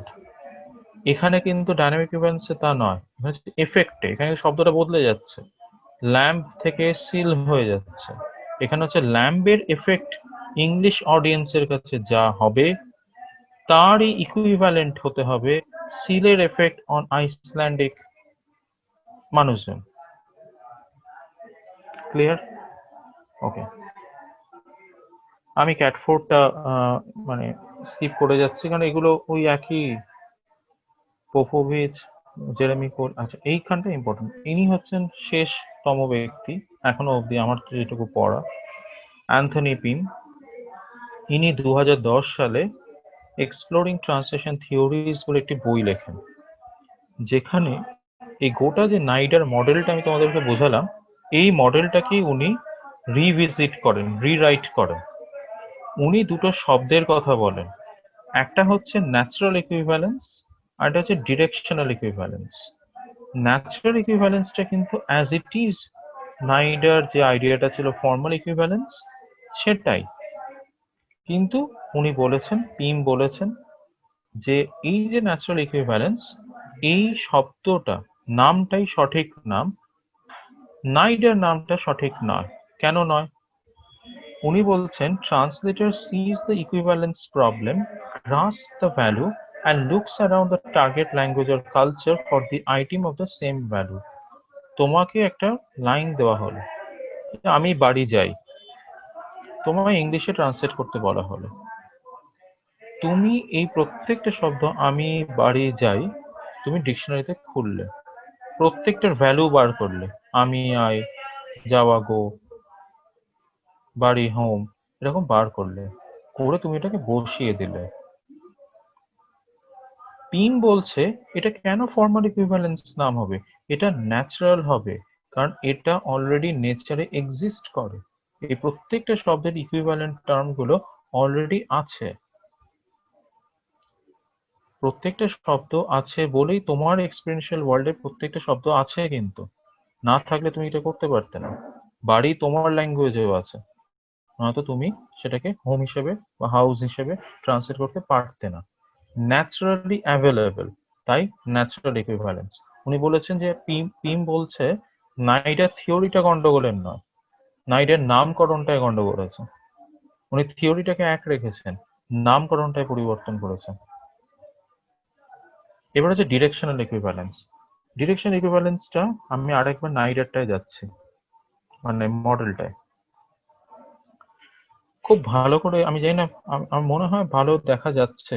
খেয়াল করো এই যে লাইনটা আমার মানে আমি না, মানে নাইডা যে টেনেছে না, দেখো একটা তীর চিহ্ন আছে, কিন্তু একটা ডিরেকশন আছে না, সোর্স ল্যাঙ্গুয়েজ থেকে ফ্লো চার্টের মতন যাচ্ছে টার্গেট ল্যাঙ্গুয়েজের দিকে, তাই তো? যদি আমি ব্যাক ট্রান্সলেশন কথাটাকে মাথায় না রাখি, তাহলে এই ডিরেকশনটাকে কি ডিরেকশন বলবো? ইউনিডিরেকশনাল। এটা ফেরত আসছে না। ব্যাক ট্রান্সলেশনে আমরা জানি ফেরত আসছে, কিন্তু ব্যাক ট্রান্সলেশনটা যদি ভুলে যাও তাহলে এটা আর ফেরত আসছে না, এটা এক দিক থেকে আরেক দিকেই ফ্লো করছে। ডিরেকশনটা একমুখী, বিপরীতমুখী নয়। বিপরীতমুখী তখনই হবে যখন আমি ব্যাক ট্রান্সলেশনের লাইনটা টানবো টেল টেক্সট থেকে এসএল টেক্সটের। পিম বলছে এখানেও নাইডার ভুল হয়েছে। কিসের ডায়নামিজম? কোথায় ডায়নামিক? ফ্রিডমই দেয়নি। কিসের ডায়নামিক? এটা ইউনিডিরেকশনাল হওয়া, এটা ডিরেকশনাল ইকুইভ্যালেন্স হওয়া উচিত নামটা। এই জায়গাটাতে পিম একটা উদাহরণ দিয়েছে, আমি সেটাই বলছি। পিম বলেছে ধরে নাও একটা এরকম টেক্সট যেখানে ক্রিকেটের প্রসঙ্গ আছে, ক্রিকেট খেলাটা আছে। ব্রিটিশ ইংলিশ থেকে টেক্সটটা আমেরিকান ইংলিশে ট্রান্সলেট হচ্ছে। আমেরিকা ক্রিকেট খেলা হয় না, ক্রিকেট লিখলে ওরা বুঝবে না, আমাকে একটা ডায়নামিক ইকুইভ্যালেন্সে যে কনসেপ্ট নাইডা সেটাকে বসাতে হবে, বসিয়ে আমাকে একটা সিমিলার টাইপ খেলা আনতে হবে। পিম বলছে খেলাটা বেসবল। পিমের এই যে ক্রিকেট থেকে বেসবল আর নাইডার যে ল্যাম্ব থেকে সিল, এই দুটো কিন্তু একই টাইপের।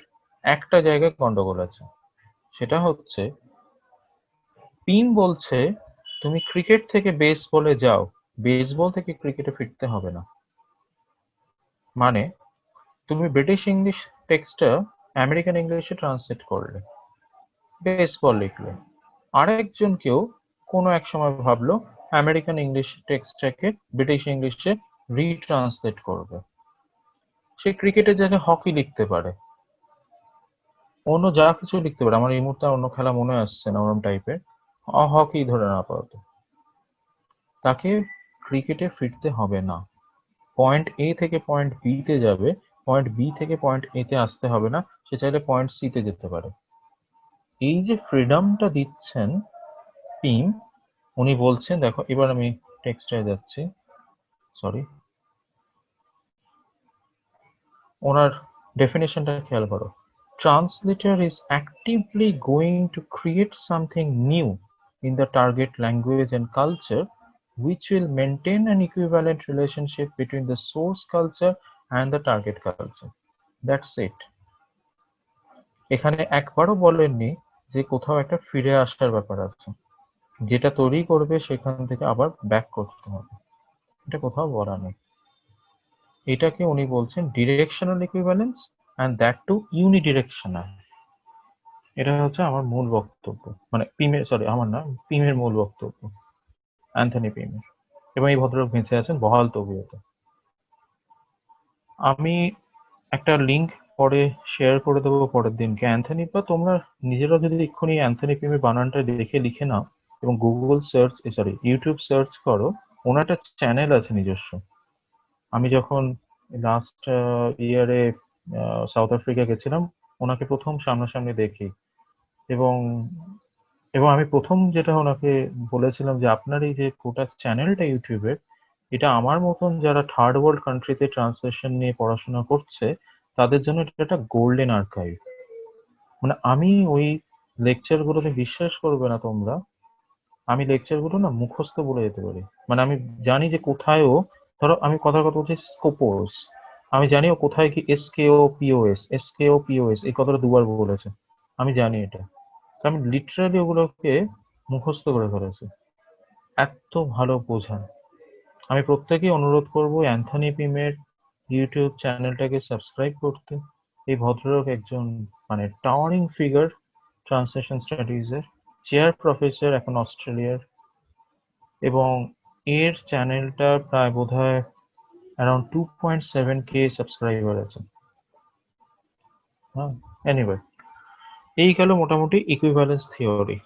এবারে আমি চট করে, এটা হচ্ছে ইকুইভ্যালেন্স থিওরিটা এতটা সময় লাগলো তার কারণ হচ্ছে তার একটা দীর্ঘ প্রেক্ষাপট আছে। সেই 46 BC থেকে আমরা শুরু করেছি 2010-এ, তাও তো আমরা বেশ কিছু স্কিপ করে গেছি। এবারটা আর দুটো যে আছে আমার বেশিক্ষণ লাগবে না, দেখে নেব সময়টা। ঠিক আছে, বেশিক্ষণ লাগবে না, মিনিট 15 লাগবে আমার। এই যে ইকুইভ্যালেন্স থিওরি, এটা দেখো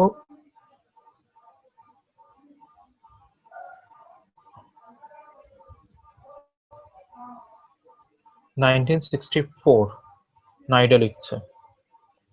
পরের লোকজন যারা, যাদেরকে আমি স্কিপ করে গেলাম, 1965 জেসি ক্যাটফোর্ড, 1976 অ্যান্টন পোপোভিচ, কোলের 1979। একমাত্র পিমই হচ্ছে অনেক বছর পরে আবার ইকুইভ্যালেন্স থিওরিটাকে নতুন করে রিভিজিট করেছে। 1979 তুমি ধরে নিতে পারো মোটামুটি ইকুইভ্যালেন্স থিওরির একটা লম্বা ট্র্যাডিশন, ধারাবাহিক ট্র্যাডিশন সেখানে সমাপ্তি। কেন? 1984-এ, এবার আমি এটাকে অফ করে দিচ্ছি, এটা আর নেই, আর কোনো স্লাইড আর বানানো নেই আমার।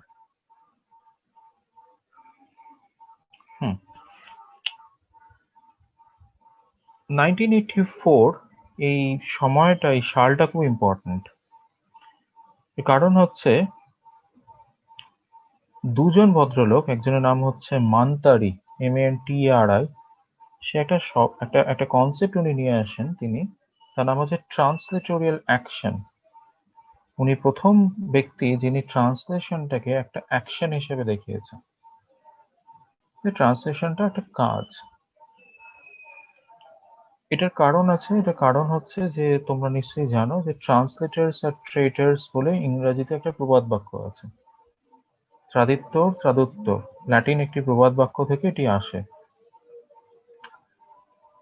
ট্রান্সলেশন, এই আইডিয়াটাকে ওয়েস্টে চিরকাল খাটো করে দেখা হয়েছে, তার পেছনে একটা রাজনীতি আছে। আমি সেটা এক্ষুনি আলোচনায় আনছি না, স্কোপোসটা ঘেঁটে যাবে। মান্তারি ট্রান্সলেশনটাকে একটা অ্যাকশন হিসেবে প্রথম বলছেন। আচ্ছা, তো এবারে আরেকজন ভদ্রলোক, তার নাম হচ্ছে Hans J Vermeer, VRMERR। Hans J Vermeer উনি একটি থিওরি আনেন যার নাম হচ্ছে স্কোপোস। এই থিওরিটার মূল বক্তব্য হচ্ছে যে ইকুইভ্যালেন্স থিওরি সে শুধুমাত্র সোর্স টেক্সট আর টার্গেট টেক্সট এই দুয়ের মধ্যে সীমাবদ্ধ। সোর্স টেক্সট থেকে টার্গেট টেক্সটে ট্রান্সলেশন হচ্ছে, কি কি স্ট্র্যাটেজি নেওয়া হচ্ছে, কে কোন স্ট্র্যাটেজি ফলো করছে ইত্যাদি নিয়ে তার কার্যকলাপ। খেয়াল করো, ইকুইভ্যালেন্স নিয়ে আমি যে এতক্ষণ আলোচনা করলাম তাতে কিন্তু সমস্তটা হচ্ছে ট্রান্সলেশনটা হয়ে যাওয়ার পরে, মানে তুমি যখন ট্রান্সলেশনটা করে ফেলছো, প্রোডাকশনটা হয়ে যাচ্ছে, তারপরে আলোচনাটা শুরু হচ্ছে যে তোমারটা কতটা মিললো আর কতটা মিললো না।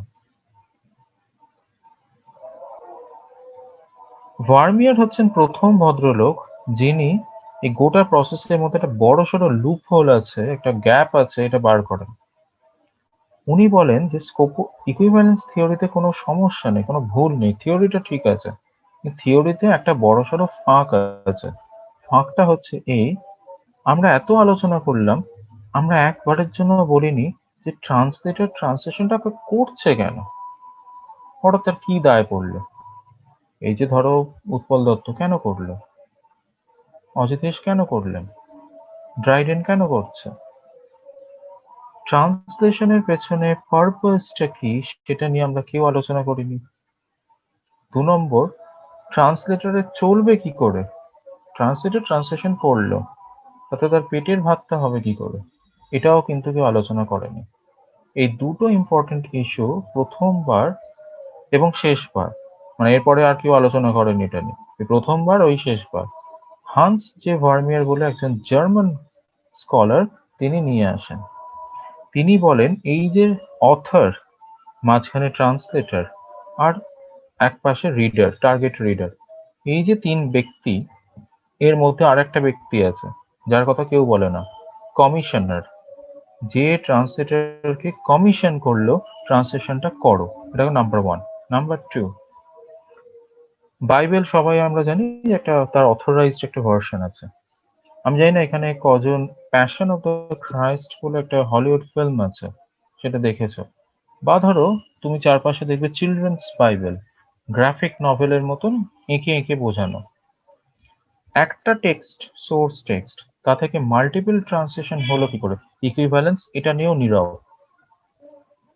আমার কাছে একটা মূল টেক্সট আছে, সোর্স টেক্সট, সেখান থেকে এতগুলো টেক্সট বেরোলো কি করে, একটা হলিউড ভার্সন, একটা চিলড্রেন্স ভার্সন, একটা ধরে নাও আক্ষরিক অনুবাদ, বাংলায় একটা বাইবেল অনুবাদ করলে এতগুলো টেক্সট জেনারেট করলো কি করে। ধরে নাও এখানে উপস্থিত যে ধরো 20 জন আছো, মানে 19 জন আছো আমাকে বাদ দিলে, আমি যদি একটা বাইবেল দিই সবাইকে, বা বাইবেল না মানে যে কোনো টেক্সট আর কি, 19 জন 19 রকম ট্রান্সলেট করবে।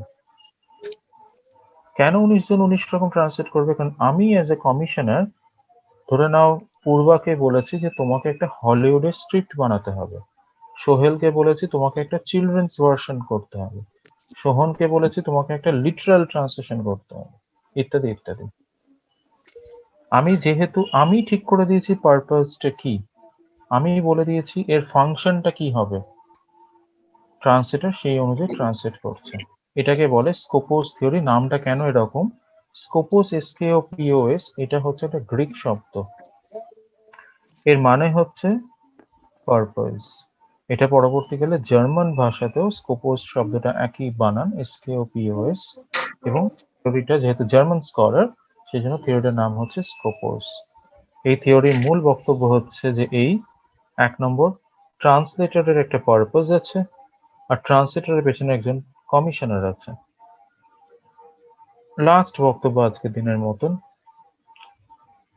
এই যে স্কোপোস থিওরিটা এলো, এতে করে একটা বড়, আমি কেন বলেছি 1984 খুব ইম্পর্টেন্ট একটা সময়, এই যে ইকুইভ্যালেন্স থিওরি এতক্ষণ আলোচনা করলাম, নিশ্চয়ই খেয়াল করেছো যে ইকুইভ্যালেন্স থিওরি বারবার করে সোর্স টেক্সটের দিকে ফিরে যাচ্ছে। টার্গেট টেক্সট তৈরি হয়ে যাওয়ার পরে সে বারবার সোর্স টেক্সটের সাথে নিজেকে মেলাচ্ছে। ট্রান্সলেটরের কোথাও একটা দায়বদ্ধতা রয়েছে সোর্স টেক্সটের সাথে নিজেকে একবার মিলিয়ে দেখার, কতটা মিললো কতটা মিলল না, কতটা ডাইভার্ট করলাম, কতটা ফ্রি ট্রান্সলেশন হলো, কতটা লিটারাল হলো। এই যে বারবার আমি সোর্স টেক্সটের দিকে ফিরে যাচ্ছি, তার মানে equivalence theory source text oriented translation theory. এখানে সোর্স টেক্সট একটা হায়ারার্কিক্যালি সুপিরিয়র জায়গায়, টার্গেট টেক্সট হায়ারার্কিক্যালি ইনফিরিয়র জায়গায় রয়েছে। 1984 এ স্কোপোস থিওরি হচ্ছে প্রথম থিওরি যে কিনা এই যে সোর্স টেক্সটের যে একটা হায়ারার্কিক্যালি সুপিরিয়র পজিশন সেখান থেকে সরিয়ে দেয়। সে বলে যে ঠিক আছে, আমি জানি একটা সোর্স টেক্সট আছে, আমি ওদিকে তাকাবো না। আমি দেখবো যে একটা সোর্স টেক্সট থেকে মাল্টিপল টার্গেট টেক্সট কেন তৈরি হলো। আমি স্বীকার করছি যে একটা সোর্স টেক্সটের এক্সিস্টেন্স আছে, কিন্তু আমি তাকাবো না ওর দিকে। আমি দেখবো যে একটা হলিউড ভার্সন কেন হলো, চিলড্রেন্স ভার্সন কেন হলো, একটা অথরাইজড ট্রান্সলেশন কেন হলো, এবং কমিশনার যেভাবে বলে দিয়েছিল ট্রান্সলেটরকে, যে পারপাসটা সেট করে দিয়েছিল, ট্রান্সলেটর সেটাকে রাখতে পারলো কিনা, এবং যে পারপাসে ট্রান্সলেশনটা করা হয়েছে, ট্রান্সলেশনটা হয়ে যাওয়ার পরে সেই পারপাসটাই সার্ভ হচ্ছে কিনা। রিডার কি চিলড্রেন্স ভার্সনটাকে চিলড্রেন্সদের জন্যই মানে সেটাই কি সার্ভ করছে, সেটাই, বা হলিউড ভার্সনটাকে কি সেই পপুলারাইজেশনটাই হচ্ছে, আমি সেটা দেখব। স্কোপোস থিওরি প্রথমবার টার্গেট টেক্সট ওরিয়েন্টেড ট্রান্সলেশন থিওরির কথা বলে, এবং এই যে 1984 এ এই থিওরিটা এলো, তারপর থেকে যা কিছু আলোচনা হয়েছে, পলিসিস্টেম, ডিকনস্ট্রাকশন, যা কিছু এসছে, সমস্ত কিছু target text oriented translation theory হয়েছে। আর কেউ কখনো সোর্স টেক্সটের দিকে ফিরে যায়নি। এবার আর একটা জাস্ট জিনিস নিয়ে কথা বলে আমি শেষ করছি, সেটা হচ্ছে যে আমি এই গোটা যে আলোচনাটা আজকে করলাম, একটা জিনিস আমার মনে হয় আমি বোঝাতে পেরেছি, বা হয়তো না বুঝলে আমি আরেকবার বলছি। সেটা হচ্ছে যে ওয়েস্টার্ন ট্রান্সলেশন থিওরি ভীষণ রকম ভাবে একটা পাওয়ার ডাইমেনশনের উপরে দাঁড়িয়ে। ওয়েস্ট চিরকাল অরিজিনালকে প্রাধান্য দিয়ে এসছে। এটা কিভাবে প্রমাণ করা যায়? যদি তুমি বাইবেল পড়ো, তাহলে তুমি দেখবে যে বাইবেলে বলছে যে অ্যাডাম হচ্ছে প্রথম, তার একটা শরীরের অংশ থেকে ইভের উৎপত্তি। অরিজিনাল শব্দটা খুব ইম্পর্টেন্ট। তুমি খেয়াল করো, যখন তুমি মিল্টনের প্যারাডাইস লস্ট পড়বে, বারবার করে কিন্তু এই অরিজিনালে ফেরতে যাওয়ার কথা বলছে। প্যারাডাইস রিগেইনড এর এই সেকেন্ড এপিকটাকে, মানে সেকেন্ডারি এপিকটাকে লিখতে হয়েছে মিল্টনকে, ওই কথাটাকে মাথায় রেখেছে। আমার মূল উদ্দেশ্য হচ্ছে প্যারাডাইসে ফিরে যাওয়া। ক্রিশ্চিয়ানিটি পুরো দাঁড়িয়ে আছে কিন্তু জাজমেন্ট ডেতে আমি যে এতদিন ধরে ধরো যা পৃথিবীতে থাকাকালীন কাজকর্ম করলাম, তার বেনিফিট হিসেবে আমি স্বর্গে ফেরত যেতে পারছি কিনা। অরিজিনালটা হচ্ছে ইম্পর্টেন্ট, ট্রান্সলেশনটা হচ্ছে সেকেন্ডারি অলওয়েজ।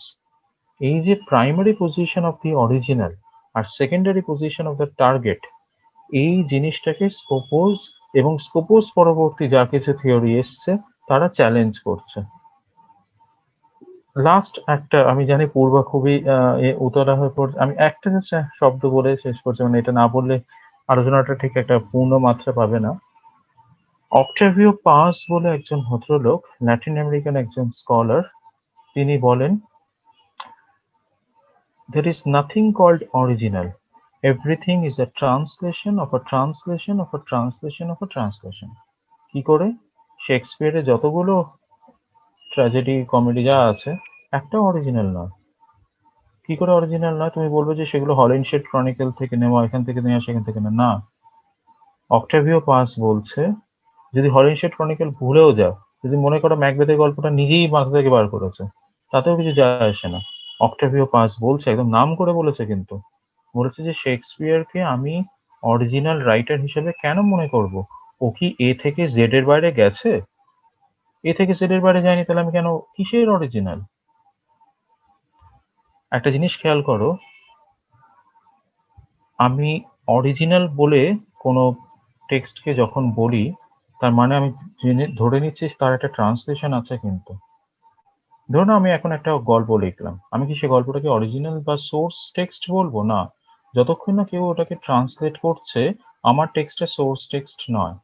অক্টাভিও পাস বলছে যে ট্রান্সলেশন না থাকলে অরিজিনাল বলে কিছু হয় না।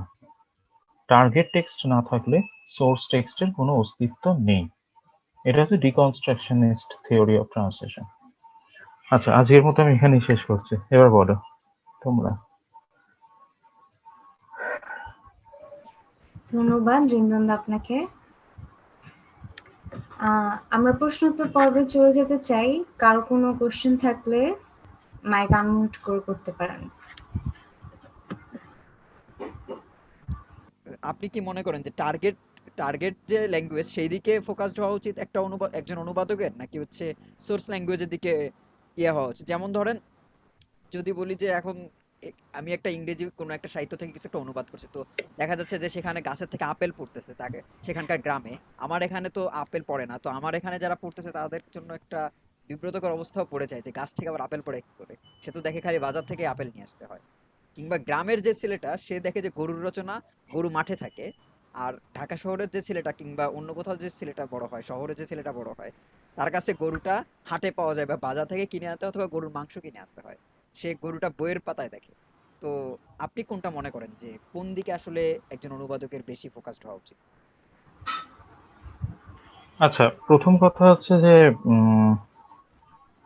এটা না ব্যক্তিগত মতের জায়গায় আমি আনছি না। এখানে আমি আবারও বলছি যে আমি মনে করি এই যে কথাটা হান্স জে ভার্মিয়ার বলেছেন, পরবর্তীকালে ক্যাথরিন রেইস এবং ক্রিশ্চিয়ানা নর্ড বলেছেন, যে মূল বিষয়টা হচ্ছে যে তুমি কেন করছো।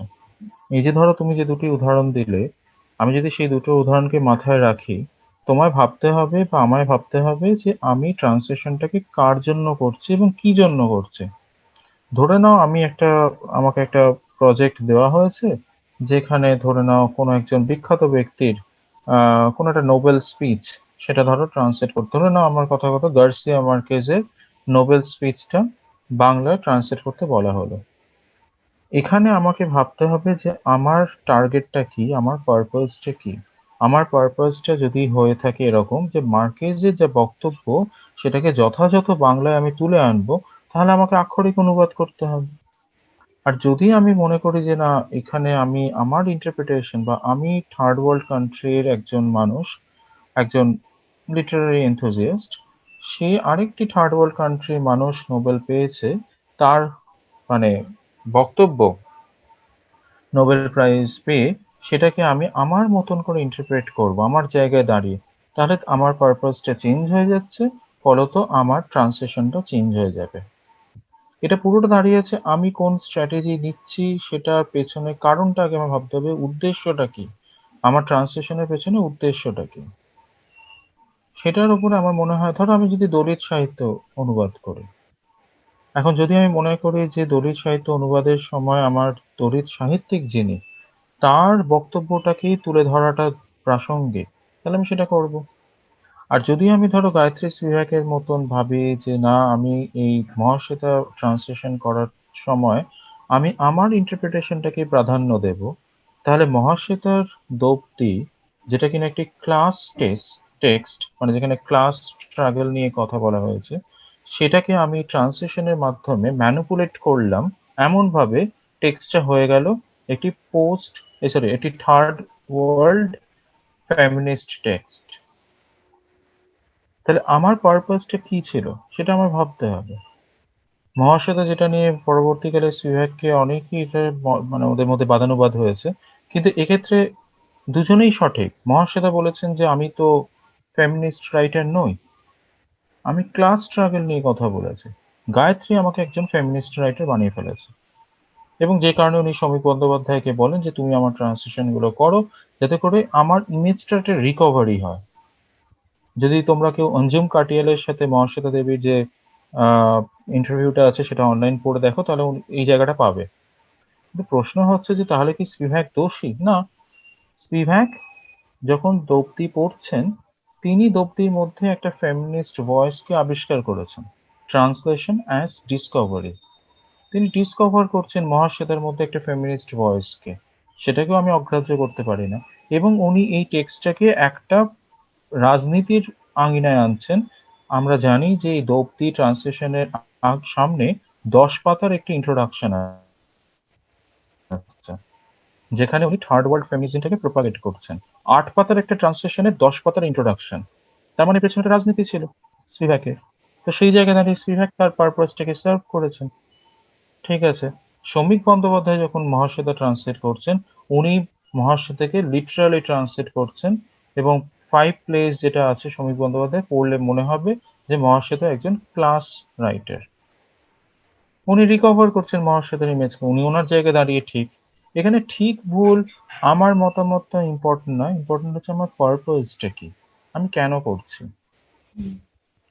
থ্যাংক ইউ, উত্তরটা বেশ ভালো লাগছে। আচ্ছা, স্যার আমার একটা প্রশ্ন ছিল, প্রশ্ন হবে কিনা আমি জানি না, আমার মাথার মধ্যে কিছু এলোমেলো ভাবনা, সেই ভাবনাগুলোকে জাস্ট আপনার কাছে জানানো, আপনি আপনার মতো করে বলবেন। সেটা হচ্ছে যে আহ অনুবাদ জিনিসটা আমার কাছে যেরকম মনে হয়, আমি যদি আমার ধারণা থেকে আমার ভাবনাগুলোকে প্রকাশ করার চেষ্টা করি, সেটা হচ্ছে যে আমরা একটা থার্ড ওয়ার্ল্ডের কান্ট্রিতে আছি এবং আমাদের কিন্তু অনেক ভালো ভালো লিটারারি টেক্সট বলেন বা জিনিসপত্র বলেন সেগুলো আছে।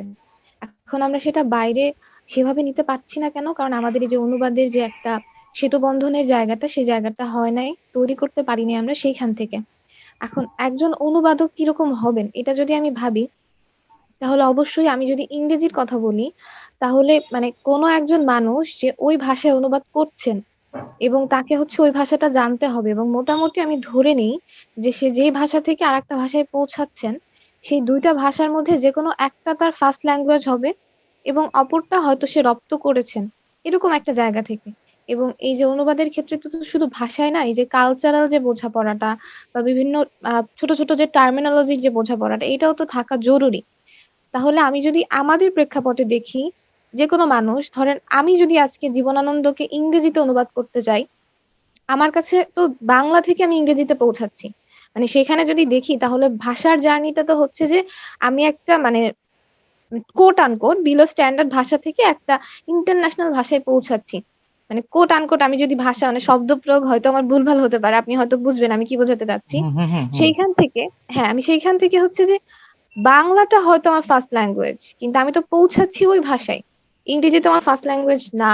তো এই যে যে একটা গ্যাপের জায়গাটা, বা এই যে যে আমি যে অনুবাদ সাহিত্যের একটা বড় দিক যদি আমি ধরি, আমি যদি মেনে নেই যে বিভিন্ন ভাষাকে সামনে আনা, যে ভাষাগুলো বা যে সংস্কৃতিগুলো ভালো বা বিভিন্ন ভালো কাজ আছে সেগুলোকে সামনে নিয়ে আসা, তাহলে এই যে অনুবাদ সাহিত্যের যে একটা বড় পারপাসের যে জায়গাটা, সেইটার মধ্যে এই যে যে একটা আমি দেখতে পাচ্ছি যে আমার কাছে মনে হচ্ছে যে একটা সেতু বন্ধনের অভাব বা একটা বড় লুপ, এইটাকে হচ্ছে অতিক্রম করার কি way বা বিষয়টা কি, যদি একটু গুছিয়ে আপনার মতো করে আমাকে বলতেন এরকম। আচ্ছা, আমি আমি বুঝেছি এবং আমি শব্দচয়ন নিয়েও আমি বুঝতে পেরেছি যে কেন বলছো, বোঝানোর জন্যই বলেছো শব্দটা। প্রথম কথা হচ্ছে যে অনুবাদকের ক্ষেত্রে বা অনুবাদের ক্ষেত্রে এই ধরনের কোনো হার্ড অ্যান্ড ফাস্ট রুল নেই যে আমি যে ভাষা থেকে আরেক ভাষা অনুবাদ করছি, কোনো একটি ভাষা আমার ফার্স্ট ল্যাঙ্গুয়েজ হতে হবে এবং কোনো একটি ভাষা আমার বেশ মানে ভালো রপ্ত করতে, হ্যাঁ রপ্ত অবশ্যই করতে হবে, কিন্তু সেকেন্ড ল্যাঙ্গুয়েজ হতে হবে বা এরকম কোনো হার্ড অ্যান্ড ফাস্ট নেই। যেমন ধরে নাও স্যামুয়েল বেকেট যখন তার নিজের টেক্সট নিজেই ইংরেজিতে অনুবাদ করছেন ফ্রেঞ্চ থেকে ইংরেজিতে, মনে রাখতে হবে দুটো ভাষার কোনোটাই তার ফার্স্ট ল্যাঙ্গুয়েজ না, তিনি একজন আইরিশ। তো সেক্ষেত্রে আমার বক্তব্য হলো যে, এবং ধরো ধরো কামুর ক্ষেত্রে কিন্তু ফ্রেঞ্চ কিন্তু তার প্রথম মানে মাতৃভাষা নয়, তিনি একজন আলজেরিয়ান। তো ফলে এই ধরনের কোনো রুল কিন্তু নেই, তবে হ্যাঁ এটা দেখা গেছে যে যখন আমি কোনো ভাষা থেকে কোনো ভাষায় অনুবাদ করি, সাধারণত মানুষজন কোনো তার একটি ভাষা তার মাতৃভাষা হয়, আর একটি ভাষা তার হয়তো সে রপ্ত করে শিখেছে। এখন কিছু কিছু ক্ষেত্রে এটা নিয়ে অনেক ডিবেট আছে যে সোর্স ল্যাঙ্গুয়েজটা কি মাতৃভাষা হতে হবে, টার্গেট ল্যাঙ্গুয়েজটা রপ্ত করলেই হবে, নাকি টার্গেট ল্যাঙ্গুয়েজই যেহেতু ট্রান্সলেট করছে ফলে সেটা মাতৃভাষা হলে সুবিধাজনক বেশি, হুম। সোর্স ল্যাঙ্গুয়েজটা নয়। তো এই ধরনের না কোনো সেই অর্থে কোনো ট্রান্সলেশনের তো আসলে কোনো এই অর্থে নির্দেশিকা হয় না যে এই নির্দেশ পালন করতে হবে ইত্যাদি। স্যার, মানে আমি যদি মাঝখানে ইন্টারাপ্ট করে বলি, মানে আমি যদি পার্টিকুলার চিন্তা করি, যেমন অদ্বৈত মল্লবর্পণের টেক্সটটা বলি যে তিতাস একটি নদীর নাম, এটাকে যদি আমি ট্রান্সলেট করতে যাই, তাহলে অবশ্যই শুধুমাত্র একটা ভাষা, আমি বাংলা ভাষী আমি জানি, কিন্তু অন্য একটা ভাষা জানলেই কিন্তু আমার হচ্ছে না। সেই যে সংস্কৃতি, সেই যে কালচার, মানে সেটাকে তো রপ্ত করার একটা ব্যাপার। এইখান থেকে বসে আমি যদি অনুবাদের একটা মানে আমার পুরা কথাটাই কিন্তু একটা জায়গায় দাঁড়ায় আছে যে অনুবাদের একটা বড় কাজ হচ্ছে এই যে পেছনের যে জিনিসগুলো রয়ে গেছে।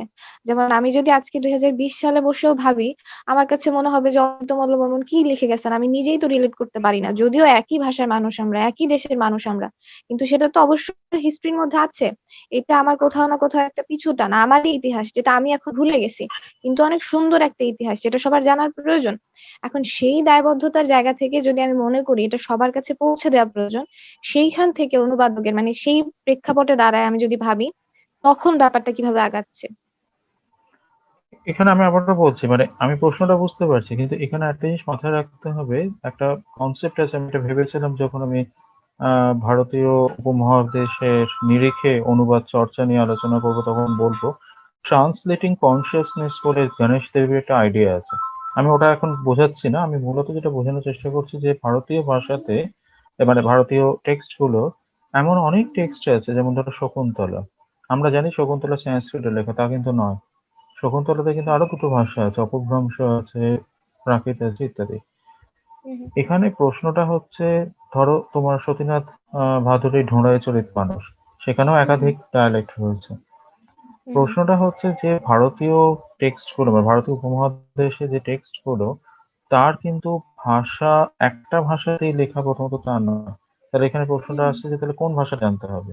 একজন মানুষ যখন শকুন্তলা ইংরেজিতে ট্রান্সলেট করছেন, পি লাল, তিনি হুম হুম কিন্তু তার না তো সংস্কৃত তার ফার্স্ট ল্যাঙ্গুয়েজ, না তো তার ইংলিশ তার ফার্স্ট ল্যাঙ্গুয়েজ, কিন্তু তিনি দুটো হুম হুম ভাষায় অসামান্য রপ্ত করেছেন।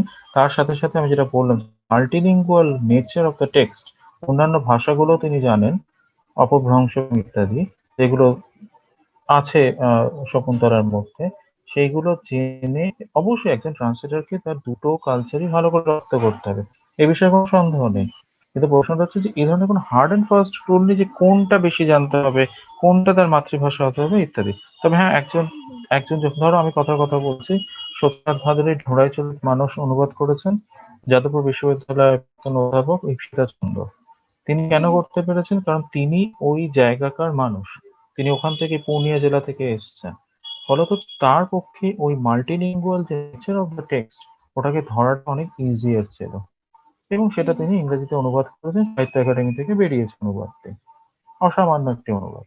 তাহলে এখানে প্রশ্ন হচ্ছে যে, আমি আবার বলছি, এখানে কোনো হার্ড অ্যান্ড ফাস্ট রুল নেই যে কাকে কোন ভাষা জানতে হবে। তো অবশ্যই যে দুই ভাষার মধ্যে সে সেতু বন্ধন করছে, অবশ্যই তাকে সেই দুই ভাষা ভালোভাবে জানতে হবে। কিন্তু ফার্স্ট ল্যাঙ্গুয়েজ হতে হবে, সেকেন্ড ল্যাঙ্গুয়েজ ইত্যাদি নয়। আর ২ নম্বর হচ্ছে যে কালচারের জায়গাটা যদি আসো, তাহলেও আমি একমত যে যখন অজিতেশ করছেন বা ধরো আমি কথা একটা অন্য উদাহরণ দিচ্ছি, ধরো ব্রেক্ট যখন উনি করেছেন, তখন ওনার এগেনস্টে একটা অভিযোগ এসেছিল। উৎপল দত্তই করেছিলেন অভিযোগটা। বলেছিলেন যে অজিতেশ যা করছে সেটা ব্রেক্ট নয়, ও ব্রেক্টিয়ান থিয়েটার বোঝেই না, ও বুঝতেই পারেনি কাকে বলে ভি এফেক্ট বা ইত্যাদি। তখন হুম অজিতেশ একটা অসামান্য কথা বলেছিলেন। উনি বলেছিলেন যে আমার দায়বদ্ধতা জার্মানির মানুষের প্রতি নয়, ব্রেক্টের প্রতিও নয়, আমার দায়বদ্ধতা বাংলার মানুষের প্রতি, তারা বুঝলেই হলো। তাহলে এখানে দেখো, খেয়াল করো, ওখানে অজিতেশ বলছেন যে আমি ভাবটাকে নিয়েছি, ব্রেক্টিয়ান থিয়েটারে হুম ভাবটাকে নিয়েছি, নিয়ে আমার মনে হয়েছে বাংলায় যাত্রা কালচারটা আছে, যেটা আবহমান কাল ধরে রয়েছে, ফোক কালচার, সেটাতে এই ভি এফেক্ট বা এই যে ব্রেক্টিয়ান থিয়েটার, সেটা ফিট ইন করে যাচ্ছে। উনি যাত্রা করেছেন, আমি যদি ধরি এভাবে। হুম এটা হচ্ছে ওনার উত্তর, যে আমার দায়বদ্ধতা নয় সোর্স অথরের প্রতি, আমার দায়বদ্ধতা নয় সোর্স টেক্সট যারা পড়েছে, মানে সোর্স রিডার, তারাও কিন্তু আমার অনুবাদ পড়ে দেখবে না। আজকে কি জার্মানরা মঞ্জুরিয়ামের মঞ্জুরি পড়ে দেখবে, নাকি ভালো মানুষ পড়ে দেখবে? কোনোটাই পড়ে দেখবে না। ফলে হুম আমার দায়বদ্ধতা নয় তাদের প্রতি। এইভাবে যদি তুমি দেখো, তাহলে ব্যাপারটা আবার অন্যদিকে চলে, তাহলে টার্গেট ল্যাঙ্গুয়েজের প্রতি ঘেঁষে যাচ্ছে সে। আবার ধরে নাও, যদি এখন কেউ, আমি যেটা বললাম যে ধরো এরকম, ধরো তুমি দাস ক্যাপিটাল অনুবাদ করছো, হুম তাহলে তোমার, যদি তোমাকে মার্কসের ভাষা যথাযথভাবে রিপ্রেজেন্ট করতে হয় বাংলায়, অবশ্যই আক্ষরিক অনুবাদ করতে হবে। মার্কসের হুম দাস ক্যাপিটালের বাংলা অনুবাদ যদি পড়ো, খুব খটোমটো লাগবে। কেন? কারণ তার একটা দায়বদ্ধতা আছে ওই টেক্সটের প্রতি, সে তার নিজের মতন করে ইন্টারপ্রেট করতে পারে না হয়তো এক্ষেত্রে। ফলে এখানে হুম এখানে না সিচুয়েশন ভিত্তিতে তাকে স্ট্র্যাটেজিটা নিতে হবে, এটা হচ্ছে মূল বক্তব্য আমার। আমি আশা করছি একটু হলেও বোঝাতে পেরেছি। হ্যাঁ, যদিও তোমার প্রশ্নটা খুব ইন্টারেস্টিং ছিল, মানে এটা খুব মানে সাবজেক্টিভ একটা প্রশ্ন আর কি। মানে এটা নির্ভর করছে একেকজনের স্ট্যান্ড পয়েন্টের উপর। আমার স্ট্যান্ড পয়েন্ট হচ্ছে এইটা যে আমি মনে করি যে প্রত্যেকটা স্ট্র্যাটেজি তার প্রেক্ষাপটের ভিত্তিতে রচিত হবে। হ্যাঁ, হ্যাঁ। স্যার আপনি যখন কথা বলছিলেন এবং আপনার শেষের দিকে বক্তব্যের পরে আমার কাছে একটা জিনিস এরকম মনে হচ্ছে যে আমি জানি না এটার কোনো থিওরিটিক্যাল কোনো ব্যাপার আছে কিনা। বাট আমার কাছে মনে হচ্ছে যে আ প্রত্যেকটা জিনিস অনেক বেশি ফ্রি। যেকোনো একটা টেক্সট থেকে আমি যখনই একটা সেকেন্ড টেক্সট করব বা কোট আনকোট সেকেন্ডারি টেক্সট বা অনুবাদ করব, আমি চাই বা না চাই আসলে সেটার সাথে একটা অন্য ডাইমেনশন যোগ হবেই বা হচ্ছেই। সেটা যদি আপনি ওই যে স্পিভাকের ওই কথাটাই ধরেন বা যেকোনো কিছু। তো সেক্ষেত্রে মনে হয় যে ওই অনুবাদটাই আসলে কিছুদিন পরে বা অ্যাপ্রোচ এর ভিত্তিতে আরেকটা নতুন টেক্সট হয়ে ওঠে। যদি সেরকম হুম, ক্ষমতা থাকে। একদমই। প্রত্যেকটা এই যে ট্রান্সলেশনের মধ্যে একটা কনসেপ্ট আছে লস আর গেইন। ধরে নেওয়া হয় থাকে ওয়েস্টার্ন কনসেপ্টে 1980s এর আগে অব্দি ট্রান্সলেশন বলতেই বলা হতো যে একটা লস। সে পুরোটা ধরতে হুম, পারছে না। কিন্তু পরবর্তীকালে ক্রিটিকরা বলেছেন যে ট্রান্সলেশন কেন লস হবে? আজ যখন যখন শেক্সপিয়ার যখন অনুবাদ হচ্ছে ভারতীয় বিভিন্ন ভাষায়, প্রত্যেকটি অনুবাদের সাথে সাথে শেক্সপিয়ার নতুনভাবে জীবন্ত হয়ে উঠছে। এটা হচ্ছে গেইন। হুম, হুম, হুম। ঠিক আছে, থ্যাংক ইউ স্যার।